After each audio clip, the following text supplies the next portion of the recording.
Yeah, I'll open this up in a little bit. I don't think we'll talk about this for... What are we doing? We doing tournament recap and shit?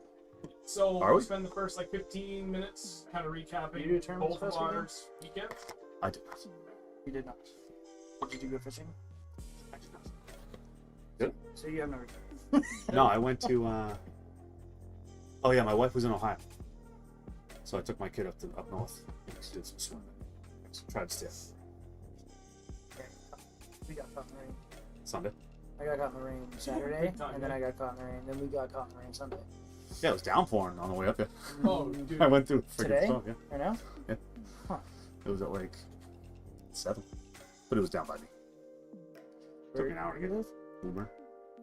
You got anybody showing up in chat over there, buddy? Yeah. Dick Sousa. Or Richard. Sam. Whoa. Sorry. Oh, it's delayed. Yeah, it's delayed by a little while. Oh, good. It's not that Can't bad on that screen. It's only like a 15-second-ish delay. Roughly. Oh, yeah. I don't know, Bo. Tell me how long it takes from me walking over till I show up. How'd the thumbnail do? Fucking min. Where is it? We can't see it from here. All right. But if I pull out my phone and put it on silent first. Come on, no phone up. It's 12 Because seconds. you'll get all the Before I click on it, it'll show it. It's a little wonky, just this phone format, but he made. I had to try to get like a. Oh, cool. I had to snap out a picture of my boat that looks similar to how you got your boat. Yeah, what are the odds you had happen to have the exact perspective and everything, right? I rarely take photos of my boats. Same here. I was going through all the way back to when I bought it almost 3 years ago, and like I have 5 pictures of my boat, and 4 of them are in the middle of winter. I'm like, I have to have one that's like on my beach up in New Hampshire, but no, nothing. Yeah. Nothing. I'll take the mouse, please, Andrew. Thanks, sir. All right. How's it going, everybody? John, where we got Sam, Richard, oh, Eli, Andrew Harris, David. How's everybody doing? Oh, Eli's on here. Yeah. You're lucky I'm not going on Sunday. Where's the tournament this weekend? But ooh, I still have never fished there. I need to go there. Don't. No? You shouldn't. No. Okay, never mind. Now we're going. No, I found it. Oh, you don't want us to go there? I didn't say it, he did. Oh, nice, Chris. That place is awesome. Well, it's funny because so one of the streams we did, oh god, like 2 or 3 months ago, we did like a breaking down new water thing, and someone was like, "Well, how about Bo?" So we pulled it up, and like him and I are like, "Oh my god, look at that spot!" Yeah, We're using it. You got everything. You really got everything. Nice, good. Paul, hey, Bob. All right, good. Audio sweet. Yeah, let me know if both just overall like our talking volume is good and music volume's good. As you know, whenever I have a guest, things are a little different. I got a mic right here versus the 2 mics that Andrew and I have separate, so it picks up a lot more noise. But Audio is should be sweet. good. Yeah. Brian? No gloves. I actually still haven't got my striker gloves. I just I ordered ordered them, some like- FXR ones. I got them a month ago. They got Oof. lost. Oh, really? Yeah, they're in transit. They've been in transit for like 2 weeks. Oh god, that sucks. I got backups. Ooh. Sounds good. All right, that's good. All right, we got started a minute late, so we'll get started a minute early and actually starting the stream. So, thank you all for coming. As usual, thank you very much. Greatly appreciate it. We're joined by my friend Chris Martin, who is the founder, owner, president, everything you want to call it, of Aluminum Fishing Series, which is an aluminum boat-only tournament trail that's based in New Hampshire, Massachusetts, Alabama, and Georgia. I did my homework. That's it. For this year. For this year, and rapidly expanding. Well, No, not rapidly. Not I don't know if I can handle a rapid expansion. I think But- you can. We're going slow, but manageable. Yep. Before we get into formal introductions, if you guys, for anyone that's watching, you could just take 1 second, go ahead and like the stream or share it, even better. But even just something as simple as a like helps huge. You would not it's hard to really explain just how important and how good it is for like the algorithm in general, just from a simple like, but it actually makes a significant improvement or just impact in how the stream can grow. So, quick little like, greatly appreciate it. Can you do like viewing parties too for this? Or is that only on like Facebook or something? You know what? That's an excellent question. My guess is it's probably Facebook only. Okay. Okay. But I can easily add in video calls with other people. Okay. That'd be cool. Okay. Yeah, I mean that's basically what we do when we had the last 2 guests. We had Sharon last week or the week before, and then Who's the other one? Oh, TJ, Smallmouth Freaks. Oh, yeah. He was the first guy we had call in. Okay. I don't think I saw TJ's. Yeah, that was the smallmouth special. That was like the 5th or 6th episode in. It was He's wild. got an Sweet. aluminum boat. Does he? He does. What's he got? Lund Pro V 2075. Ooh, And that's a nice one. I'll be on it with him next Wednesday and Thursday. That's a heavy one. It's one of the Lake heavy ones. Ontario. Yeah, it's one of the heavier ones. Yeah, things That thing, ridiculous. we'll get into it later, but that's they use some of the thickest aluminum on that hull. Really? So I should. I'm gonna text him. His buddy and him were fishing Champlain. They caved in the hull. They hit a wave so hard. I'm not. You can do that on a fiberglass boat too. Yeah, you but know? I've never even seen it from any boat. I mean, I'm your console. yeah, I'm that's guilty true. of it. All right. Well, before I do this, so take a few minutes, Chris. Introduce yourself. Talk about your background and everything, your tournament trail, the whole 9 yards, and then after that, we'll spend about 10 minutes doing what we usually do. We'll do the whole recap from last weekend. Be a little bit more detailed because Andrew and I had a tournament, which we did pretty well in, and then we'll kind of tie into what we always do. Recommendations for what you guys can do this weekend, as weather's actually looking really favorable for fishing this weekend. So I'll turn it over to you, buddy. Have at it. Yeah, what's up, guys? Thanks for having me, guys. Appreciate it. I am much. Chris Martin. I run the Aluminum Fishing Series. We've been around since, I think I was looking it up. Our first like formal events were in 2016. In Justin, New Hampshire, and since then we've grown into a few states, and we're rapidly expanding. And I'm trying to get multiple states in different locations so we can kind of work regionals and work classic type championships. Multi-state inclusive. So I've been fishing for quite some time. I grew up in just north of Boston, and been going to Lake Winnipesaukee my whole life. My parents have had a place up there for a while, so that's where I started my fishing. And I get into tournament fishing, and this is a funny story because Sharon, I think I knew him way back when I started. Right? Yeah. So after college, and this was back, and I'm dating myself, I'm old, so you can tell by the grays in my beard, but I graduated college in 2003, and it was like the job market was absolutely brutal. You could not find a job at that point, right? And I got so bored, and I had no idea that there was competitive fishing. And I'm like, there has to be. And I went to a fishing expo randomly and found Ken King is his name. You ever hear that name? I do know that name. Love this guy. He was the director of D36 Yep. of the ABA, the American Bass Angler Association. And Richard asked, what was it like going to college at Hogwarts? yeah. Fantastic. I usually get Gandalf, so that's a good one. I like that. Sorry. I got to keep looking at that though. But anyways, I don't know where I was. So, I started doing the ABA thing as a co-angler because I didn't have a boat, obviously. Yeah. I've been doing that since like 04 or 05. And just kind of, it's the rapid progression, right? You get out there as a co-angler for a few years, and you're like, you know what? I kind of want a boat now. Go out and buy a small junker. I think I had a Cajun. Like a 16-foot Cajun, Yep. 1985 or something. It was with a 90 on it. It was brutal, but it was awesome for what it had to do. Not an aluminum, by the way. No. Not an aluminum. That's weird. And then gradually got into a big skeeter. I got into a 20-foot skeeter with a 250 on it. Old one. No, it might have been a 200. It was 200. And had that for a handful of years. A lot of old boat problems because it was still old. It was used. A lot of hours on the engine. Yeah. And at that point, this is, probably 10 years ago. Right? So at that point, I got rid of that boat and said, I don't want any old boat problems. I want new boat problems, right? So you're always going to have old boat versus new boat problems, right? Oh, yeah. And I couldn't afford a brand new fiberglass boat. They're ridiculous. And, my situation back then was I just couldn't afford it. So I'm not going to go after it, not even going to deal with it. Looked into the aluminum side of things and found that they were extremely affordable and they were perfect for what I needed to do. So I jumped into my first aluminum boat, which was a Ranger RT 188. It was back in 2015. Loved every minute of it. And that's that's around the time I started the concept of the AFS, the Aluminum Fishing Series, and started putting, feelers out there on Facebook and, talking to the guys that I do, some of the tournaments with, some of the trails that I was with, if they'd be interested in doing like an aluminum boat only thing. Yeah. Because I saw that there was nothing like this around. There's nothing like it. So there are tournaments everywhere, but nothing is unique enough that it's just aluminum boats only that's visible. There are probably some small clubs, and I've noticed that when I'm reaching out to like different states for expansion, they do some smaller like aluminum rig clubs, but they do allow fiberglass in them. It's not just aluminum exclusive, but most of the people have aluminum boats. All right. So I'm running into that a little bit, but this is the first national trail that is aluminum boat dedicated. So we're doing really well.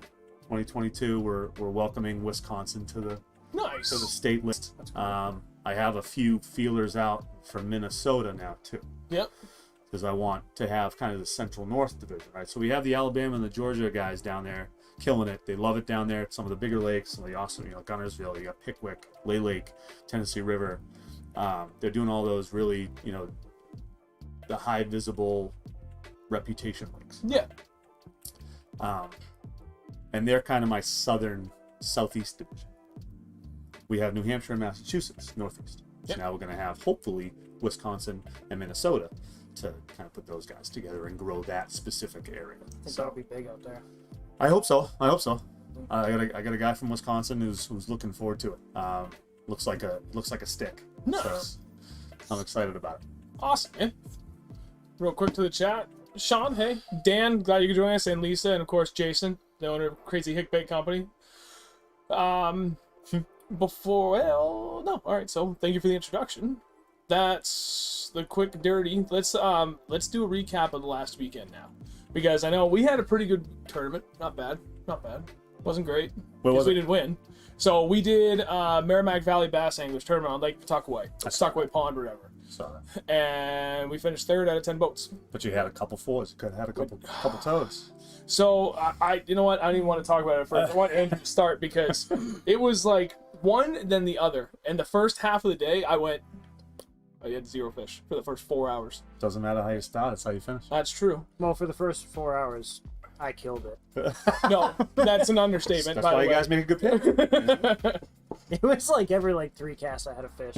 Yep. It was pretty insane. It was, so the day before, I went to a pond which was set up somewhat like Pawtuckaway where we were going.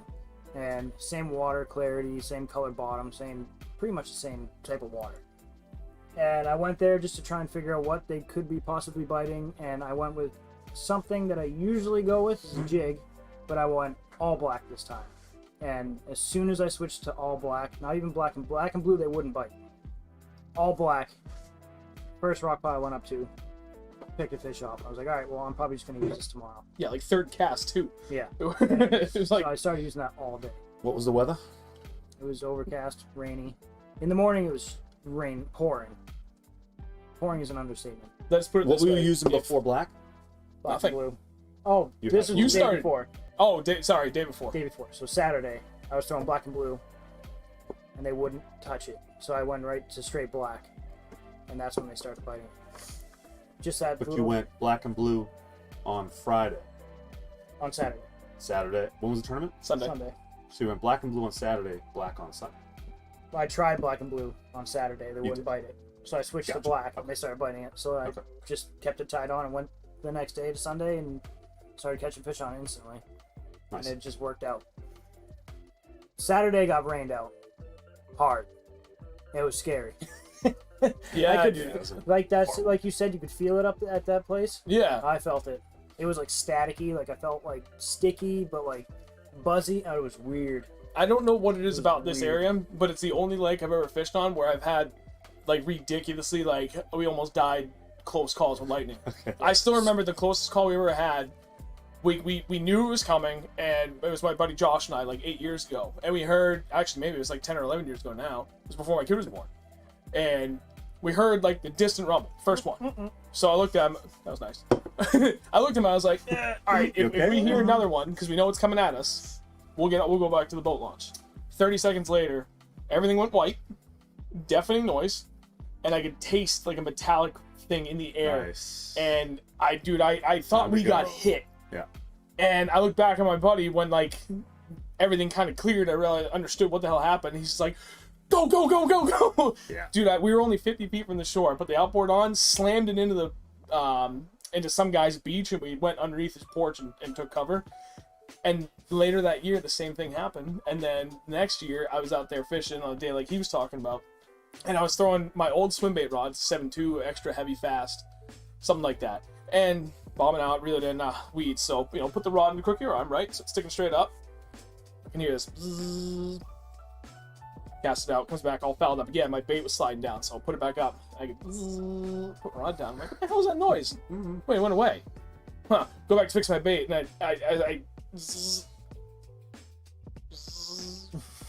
and I threw the rods down, went back to the boat launch, and 20 seconds after I got the boat launch, bolt of lightning hit the other side of the lake.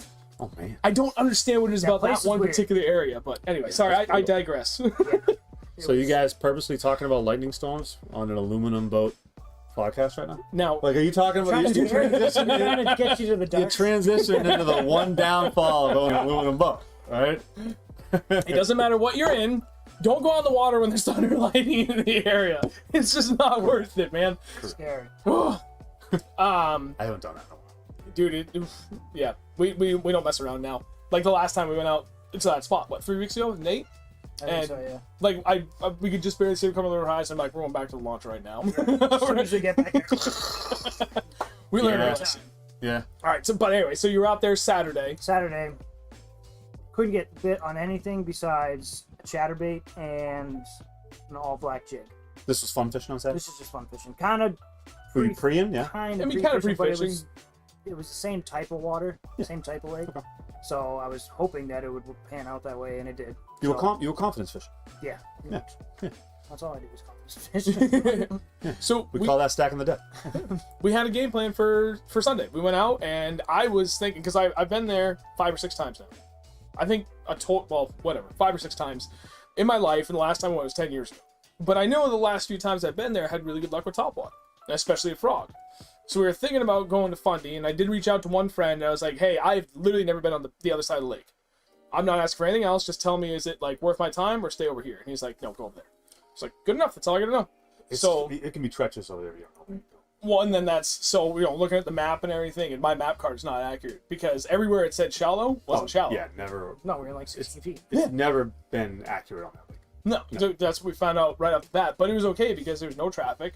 It's small enough relatively out there, so we only ran once, and that was when we went all the way down to the dam and came back because we'd already identified where the safe travel was. Yep. So it was. Yep.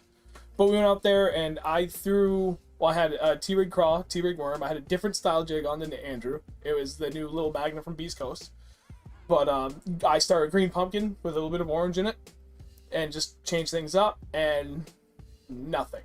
Third cast, fish. 2 minutes later, fish. And I'm looking like, okay, what do you got? He's like, just all black jig. I'm like, all right. So I switched to a different little Magnum, all black jig. Nothing. I'm like, what trailer? And he tells me what trailer. I switched to that. Still nothing. And this was going on for hours, and I tried a bunch of different stuff, and I'm like, Everything in the so boat. this is what we always do, right? When we're out fishing, we talk a lot, and we're trying to break down like that finer minutia of exactly what one of us is doing, so we can understand it, and then try and either replicate it or build off of it. Yeah. So at that point, I had eliminated anything that was remotely close to it. That was like the next natural projection, right? Or progression. Good outdoors, yeah, exactly, Jason. And it just wasn't working. And the defining point was we rolled up on this beautiful looking tree off Little Island.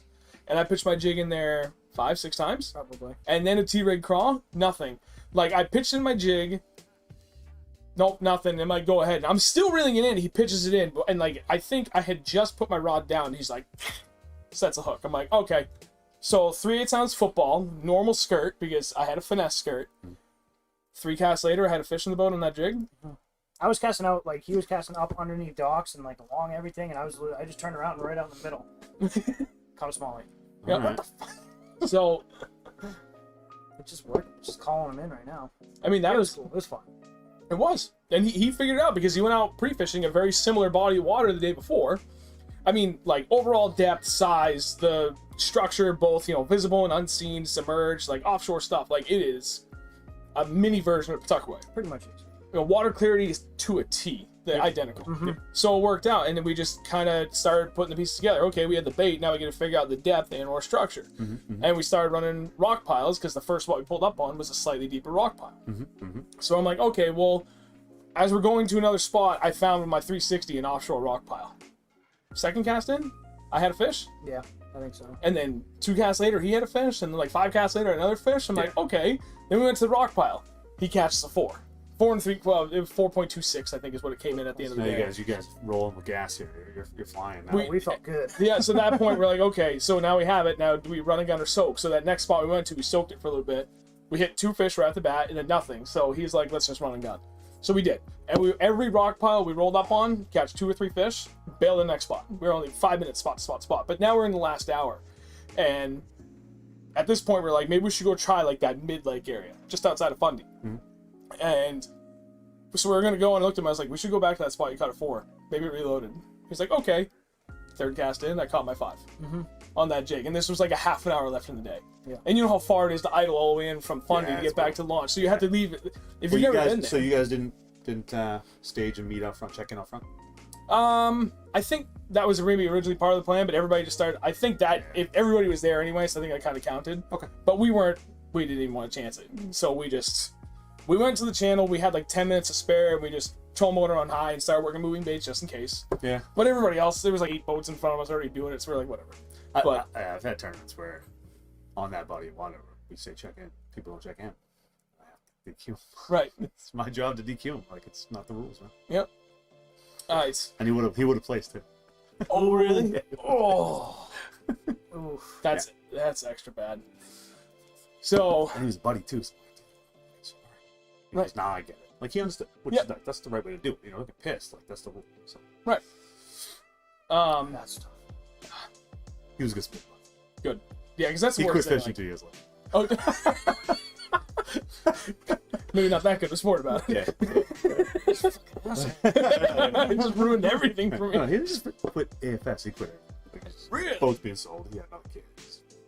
He's got too much. Yeah. No, it's understandable though. So that was it in a nutshell. I guess if we had to take the one friggin' lesson away from that, just dude, listen to the lake, and color is key. Like we've said that so many times, color is key. Because there was probably an hour where I was throwing almost the exact same jig as Andrew. It was a football. It was a 3/8 ounce. It was a traditional skirt. So, whatever, how many, 48 strands, I think is the average, something like that, for a traditional skirt. Like, it's a lot. And they're longer than the finesse ones? Yep. Yeah. And so it's an overall bulkier presentation, but it's still 3/8 ounce. And the jig trailer at first wasn't identical, and then I went to the identical one. So the only difference between my jig and his at one point was it had like 7 or 8 blue strands in it. That was it. But I could not get bit on it to save my life. And the moment I went 100% black, football jig, I got bit. So I like how you guys break it down, but what size line were you using? 15. What you use? What type? Cigar, red label. You were fluoro? Straight fluoro. So you went to the same exact setup? Literally the exact same setup. Were you using 15 fluoro the whole time too? Yeah. On my jig rod, okay. yep. All right. So it's like, I mean, we had it dialed in to literally everything. I think even our rods are the same. I got a 7.2 medium heavy. I think yours is the same. Maybe his twitch was a little better than yours. Well, at first when he was doing, bombing out and hit the bottom, Just dragging. just gonna sit there and wait. And you go to lift up, and whereas me, I'm like, Yeah. I'm not snapping That's it, but I was like constantly. I I'm not a fish really soaker. slow. Yeah, I'm not a soaker. Like, I don't know why, I just naturally do it that way. Right, but it works because like I've gotten comfortable to be doing that now. But I typically like to fish my jig a little bit faster and cover more water, which works well because that's my first instinct, whereas his first instinct is just to let it sit and soak. So it's good because covering similar things, but just different enough that one of us is going to figure out that cadence, and that's exactly how it worked out well. And that's the team environment though too. You guys are working well as a team. Not a lot of teams can do that. Can communicate that way. Well, that's how we fish Yeah. all the time. It Right. doesn't matter if it's a tournament or not. That's just how we do it. right. You guys are used to each other. That's why. Yeah. I don't think I think the only technique out of everything we fish to that both of us aren't like 100% confident is a jerkbait. Otherwise, literally everything else, like we both can do too. Yeah. So it's nice because if we went over like that, when we do finally dial in that pattern, whoever dials it in, the other person's like, yep, not a problem. I'll rig right up and get right on it with you, and we maximize on it. So, Yep. Nice. Yeah, Big John's right. You said a 5-pounder? Yeah, 4.99. It was not a 5-pounder. Let's John. Let's be serious here. John, you're not getting your plug tonight. Well, I'm wearing this plug, so. No, yeah. There you go. Mine was dirty. I forgot to make sure it was clean. This is actually tonight. brand new. I took it out of the bag about an hour ago. Are you kidding me? You've had that forever. Didn't you just get the gray one from him too? You're not supposed to say that. Oh my You're God. supposed to say I've been wearing this every weekend for the Yeah, past. that's brand new. Oh, all right. I tried, John. I tried. So before we really dive into the minutia of aluminum, aluminum boats in general, aluminum versus fiberglass, whole 9 yards, there's one thing that I do want to do. Speaking of Wicked Custom Rods, Andrew has it. So, What?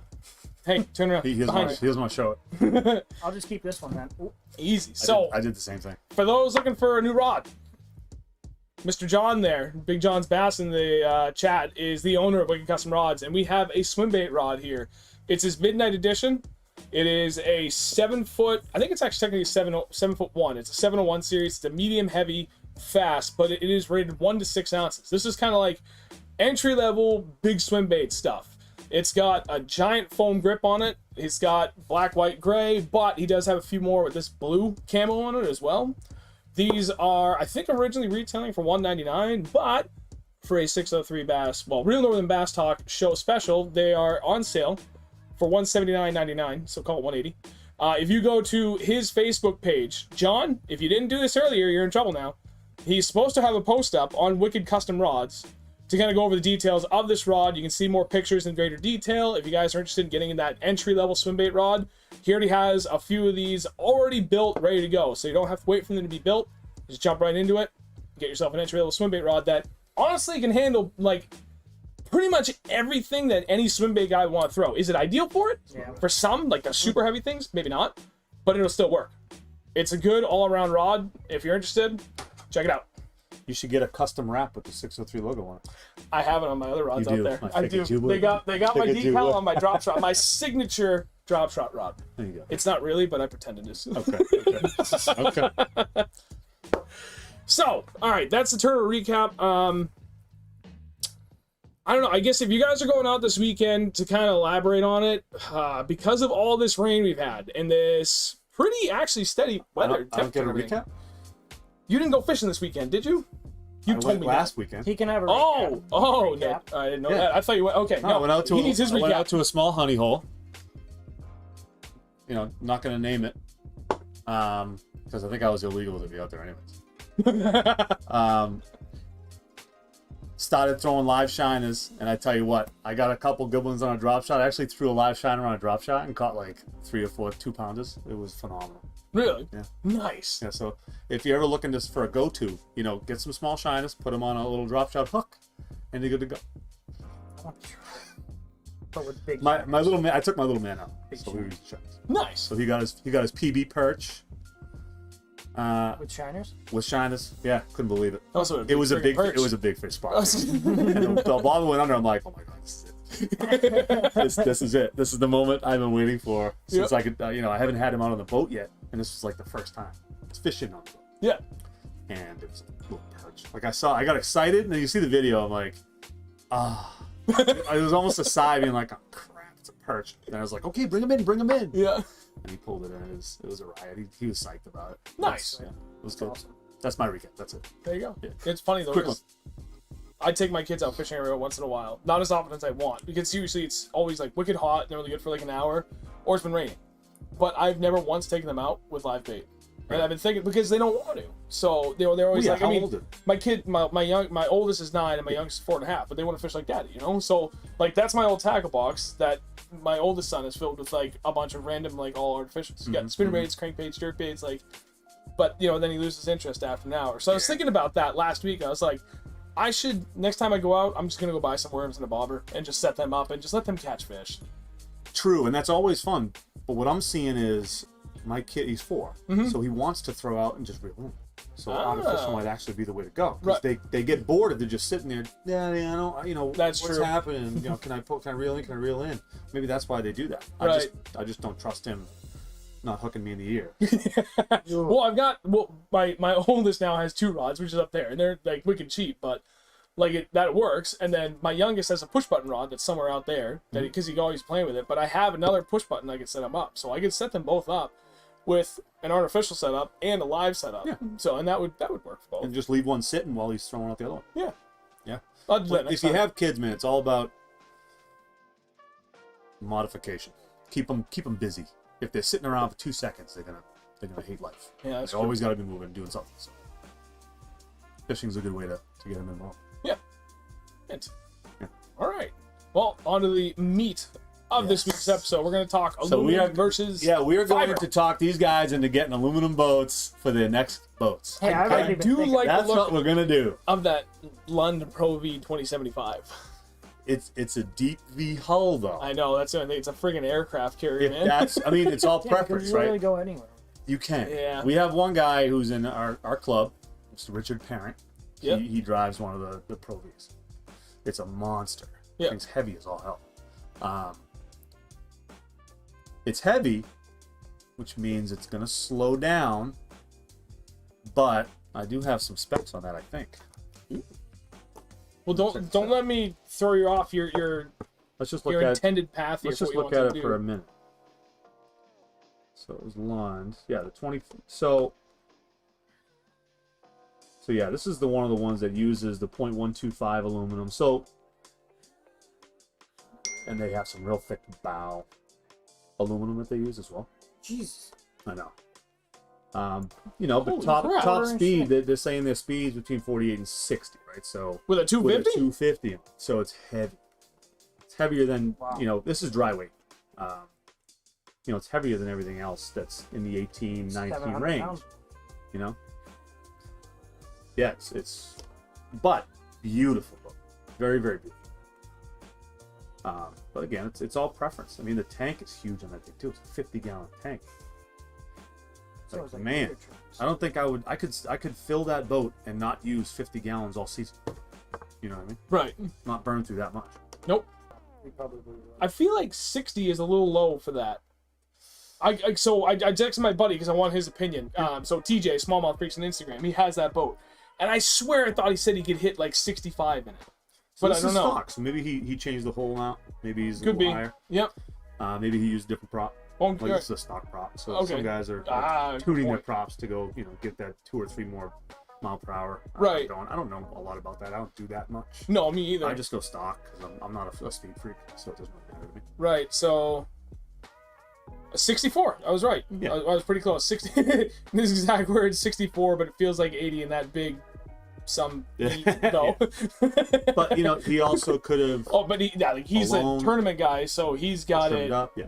Yeah, he's got it all decked out the way he wants it, and he's got it tuned to the whole 9 yards. Yeah. So I don't doubt that at all. But yeah, Yeah, it's Richard beautiful Barron boat. right there. Beautiful boat. Oh, there he is. He hit 60 in his. He does. Yeah. Yeah. Top end. 60. Yep. Yeah, I think the specs online kind of they lighten it a little bit. Yeah, probably. I mean, just look at the range. They're saying 48 to 60. Right. Well, the way I load my boat, I'd probably be in the 48 range. Right? Yeah. The way I've been eating during the pandemic, I'm definitely on 48. Oh, don't even get me started, guys. Jason, yeah, the new Crestliners look unbelievable. They do. All right, so let me ask you guys something. Let me point you in a direction. Start with Okay. him. So, what do you want in a boat? What's the first thing you look for? I'll go fast. That's it. No. He goes to Is school, that like it? Bobby. Because that's a lot of I a lot of want people like the fat. Good storage, and I want a big front deck, and I also don't want to get blown around a lot. Okay. So what you're seeing now with some of the newer models of boats is A lot of the aluminum boats now are having a lot bigger decks correct. and a lot more storage, The and they're not getting blown around as much. correct. The storage on these things on the 18s and 19s now, because those are really the staples. Those are the big guys. Like the 20s and the 21s. People getting an aluminum boat are not going to do that unless they're doing they're John Coxon. Right? Yep. So the storage in a lot of these boats is getting to be very similar. Like especially from a rod storage point of view. Yep. They're getting very smart with the layouts now, and a lot of the modifications you see on them are different types of material for deck now, or all the the additions that you're going to add onto the boat, you know, that don't come stock. Yeah. Right. I think that's where a lot of people, especially me, I love customizing my boat everywhere. Yeah. Right. So I put a lot of money into taking everything out of the boat and putting like better stuff into it than the stock options. Just because it was a stock boat, I couldn't go and build this boat as I wanted to. Mm-hmm. I took a base model and ended up having to do everything off the shelf. Gotcha. Right. Okay, I follow. So, you know, back to what I was saying, a lot of these models now are very, very similar. Now it's all, you know, some of the new brands I believe are going to start going to that tier. So what you typically see up through the 18 feet lengths are this 0.100 thickness hull, 1 inch thickness aluminum of hull, and that's been typical. As soon as you get into the 200s and the 250s on the back of these things, aluminum owners and then manufacturers are starting to learn that you need to have the thicker aluminum to withstand the forces of these engines on the back of the boats. Yep. So now you're going to start to see this 0.125 gauge aluminum come into play a lot more, and that's what Express is doing. So Express is one of the ones that puts 125 on everything. Yep. So they're going to be a lot beefier. Lund, obviously, they've got, you know, they're big on the 125. Alumacraft isn't low. Some of those other ones that aren't, you know, the huge brands that people really recognize as big time aluminum boats are still using the 0.100 because it works for them and it's cheaper to get. The 125 is obviously going to cost a little more money, but you know, I'm using a boat right now. My Ranger had 0.1. Mm-hmm. My G3 had 0.1. You know, has 0.1 now, and I love it. You know, it does what I need to do. But am I going to fish Champlain every weekend? No. Am I fishing Winnipesaukee every weekend? No. I'm not fishing Candlewood isn't really big. Does it open up a little No, bit? yeah, it depends. Yeah, I mean, there's a couple of coves that if the wind is running right down that alley, it can be rough. Okay. But there's enough side coves that doesn't matter. You can go kind of. That's a lake that doesn't matter where it's going. You can find somewhere to fish out of the wind, and it's okay. But yeah, I mean, there's a couple of spots where it's got straight run, and I've been out there one day when it was like, it was pretty choppy. Okay, but can you get the 4 foot and 6 foot rollers that Winnipesaukee does or Champlain does? No, I don't think so, because I was out there with Derek, the owner of Beast Coast, one year, and it was ripping, and it was right down. Because I think there's 2 arms that run almost north-south, but they kind of like curve a little bit. Yep. And it was running right down that, and I still only think it was like 3 foot chop even at the bottom. So. Okay. I mean, because I've been in 4 foot swells on Winnie in an aluminum boat and in a fiberglass boat. I have both. I've seen both like sides of it. Yeah. It's treacherous no matter what kind of boat you're in. Oh, dude, it's bad. You know, you're not burning 50, 60 miles an hour over these 4 footers. No. You have to bow it up and go 5 miles an hour, right? Yep. Into the wind. So Unless we're on Newfound. Well, we usually do. But I mean, so to your all right. So let's talk about when you think of aluminum boats. What do you guys think of first? What brands do you guys think of first? Well, Tracker and Yep. Ranger. Yep. And now that I know Vexus is a thing, Vexus And you know, Vexus is all the old Ranger manufacturers. Right. I was looking those up. They're pretty. They look. I mean, Crestliner. I mean, you got them all right here. Yep. Yeah. I haven't really heard of Avid. Avid's big down south. Yeah. And they are good looking boats. I mean, look at the beam on this thing, 97 inches on that. Whether you're running a 17 footer or a 20 footer, They're all the same. all the same. I mean, the Tracker's got 98. Only on the Pro 195, like the juiced up one with the 150. Interesting. And I don't know if I trust that, but yeah, it says that it's got the 98. I may have done the math wrong, but I'll check it right now. I'm going to trust myself and say, I mean, yeah, you look it's like got a smart 98. guy, so I don't think you're wrong. I had some wine that night. But, I mean, 1 inch, you know, I like in the mid 90s. Like, if you're in the 80s, forget it. It's way too small for me. Some other people love it, right? Because they don't have to run too far to get from one side to the other. But, you know, I feel like, especially with the flat bottoms, you're getting more stability with a wider hull. Oh, yeah. So, you know, a lot of these guys you're seeing now, the Tracker, you know, they're in the 80s for the 190s, you know, and I noticed that. Like, I fished from a Tracker early on with my buddy Mike. You know, he's had Trackers forever, right? And he's always had like 2 or 3 Trackers always a backup boat too. In the early 2000s, and it was a great fishing boat. Fishability was great. We did great with it. Awesome boat. It was just a little too narrow for me, because then when I got into the Ranger, the one thing I noticed when I sat in it was how big the deck was. Yeah. It was unbelievable how much of a difference it was just having like extra 5 inches. Right? You know what I mean? You hear what I'm saying? Yeah. Oh, yeah. Extra 5 inches does wonders. You know what I mean? So, In some people's cases, even an extra inch does wonders. but Whatever. So anyways, I mean, yeah, you're seeing a lot of these brands now having to compete by coming up with the 18 and 19 footers, and now some of the bigger brands that have done really well are juicing up to those 20 footers, 21 footers, especially the guys that are going on tour now. They're getting huge visibility. Yep. You got Cox. I don't know how many guys are running them, but there's a bunch now. Yep. 5 years ago, maybe one. And Gussie still is currently running the Pro V 2075, isn't he? Jeff Gustafson? The Lund, right? Yeah. I think so. Yeah. Yep. I'm pretty sure And he's then- still running that aircraft carrier. Keith Pochet was running a Gator Tracks. Yep. I want that boat. Like, I I re- want Gator Tracks. They actually have the biggest or the thickest hull. Really? They use the thickest hull, but they're the most expensive. Yeah. You're gonna pay 80 grand for them. But they only do 200 and 250s. But they are all custom. Like, they don't have any stock anything. Oh, Like, you alright. go there and you design where your storage Oh, compartments is that are, what how Brian's deep got? they are. It's awesome. You know what Brian has? Brian C? Cry? Yeah. Does I have it? no idea how to If he pronounce it. does, I want to meet He's him. got a jet boat. Yeah, he's got, like, looks that center the console thing. jet boat that looks Oh, just alright. like that. Thing's nuts. I mean, they got some great stuff. But yeah, I mean, it's stupid money. That's retirement boat money for me. Yeah. Unless, one of these other guys steps up and does a 0.18 thickness hull, Yeah. to beef up that stuff. So, yeah, I mean, that's it. I mean, I started doing a lot of research on, weight of these things, and I did stick with kind of the 17, 18s, and 19s. I didn't really go into the 200s. Yep. Because there's only a handful that are doing the 200s. Not all.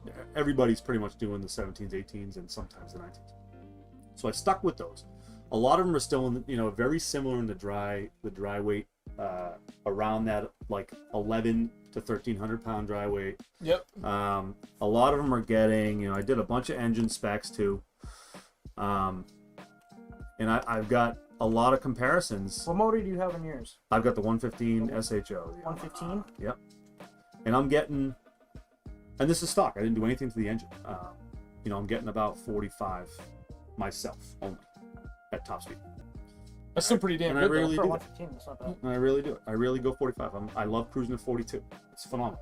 I'm not blowing my ears out with the pitch on the engine. I'm like, this is a great ride. I love it. I don't have you to go full bore. faster, you outrun the sound. That's my theory. And it works. My Nah. speed is idle or Go. Or all the way. Yeah. I mean, I like a good boat ride every once in a Or- while. Right? But I mean, it's I'm rough on everything I own. and I get it, and I love poking fun at the Fiberglass guys. I love it. Yeah. I call them glass holes. So, and it's Good fun. rockets. It's fun. Yeah, it's fun knocking them because there is this fun kind of competition between the fiberglass and the aluminum side of things, and it's just fun because everyone's got their preference. Absolutely. You want a fiberglass? Go get a fiberglass. If you want to save money, if you want fishability, you want to be able to ding it up and not have to fix your fiberglass hull, get an aluminum. So it's Right. funny you bring that up because I have to get my hull repaired a little bit before I can put my keel guard on the boat. Because it's I went to go put it on last year and I'm like underneath my boat and I'm like, no, I don't want to patch that. Yeah. I'm looking up and like I need that and that and that fixed and that. Okay, this is bad. Let me know when you do that because I back have a on. keel guard that I got to put on my boat too. That I haven't done. Oh really? Yeah. Nice. He doesn't So- have to repair the fiberglass. right, mine's up there. It's a little blue tape wrapped around. Correct. But- What was that, Andrew? What did you say? Nothing. I don't have to repair the fiberglass before I put on. That's correct. Saving some money. This is true. But another thing I wanted to show too, and you're looking at the 115s, and I went through. If you look at Yamaha, and I only use Yamaha because that's what I use, and it's just a baseline, and some of this data is pretty old. Yep. But you see similarities, right? If you're looking at the 115s for a lot of these things, and a lot of these boats, they're similar to a bass boat with differences. Some are center consoles, but they're all aluminum hulls. Similar weights. I mean, this one's kind of out of the side, but I look for that 11 to 1250.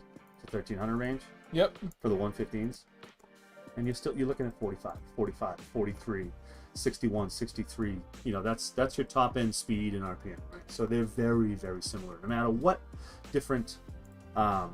47 on the Express,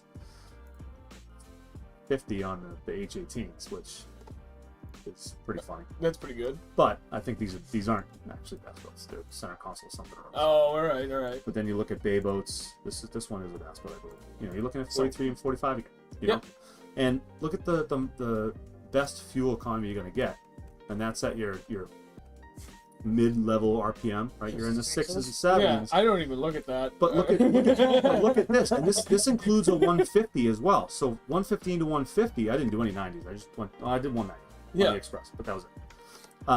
You know, you're looking, and I averaged all the stock. What they have on the data sheets is they have 11 different RPMs, and I averaged every one of them to show what the average may be. Yeah. And I did it. I standardized, did it similar to every single boat that I could find that was similar to a bass rig. Yep. And you're looking in the 5s and 6s when you have the 115 to 150. Any idea what happens when you go to a 200? For Guessing fuel you're going mileage like 70. or speed? Or when you go fuel mileage, fuel. Must tank. Gas mileage. That's right. And I also did it for a Skeeter as well, Skeeter FX20 and the ZX200. Super light boat.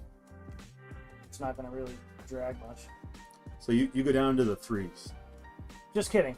Whoa! So I was right. So it does tank. So it tanks. So you're looking at almost best fuel economy on a Skeeter with a 250 or a 200 is in the mid 4s.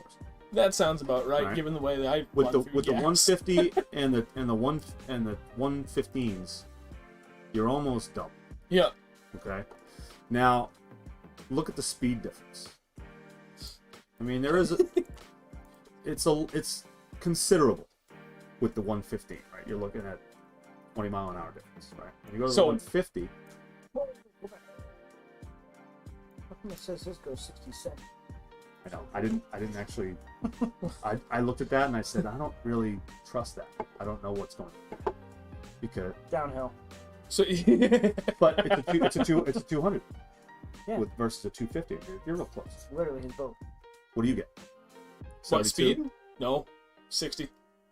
With So you're the a full bore. What's your? This I'm is the a- tested weight here was 3357. Dude, I have no idea. My boat, I literally have every storage bin full of tackle, and With the two two of guys, us, full tanks of gas when we're running, and like we were on a tournament for Winnie 2 weeks ago, and I did everything the whole run because it was like that perfect what you want for which I just learned recently, ideal running conditions where it's like the tiniest bit of chop, so it's breaking up that surface tension a little bit better. Yep. Versus glass smooth is gonna actually get you slower speeds. Mhm.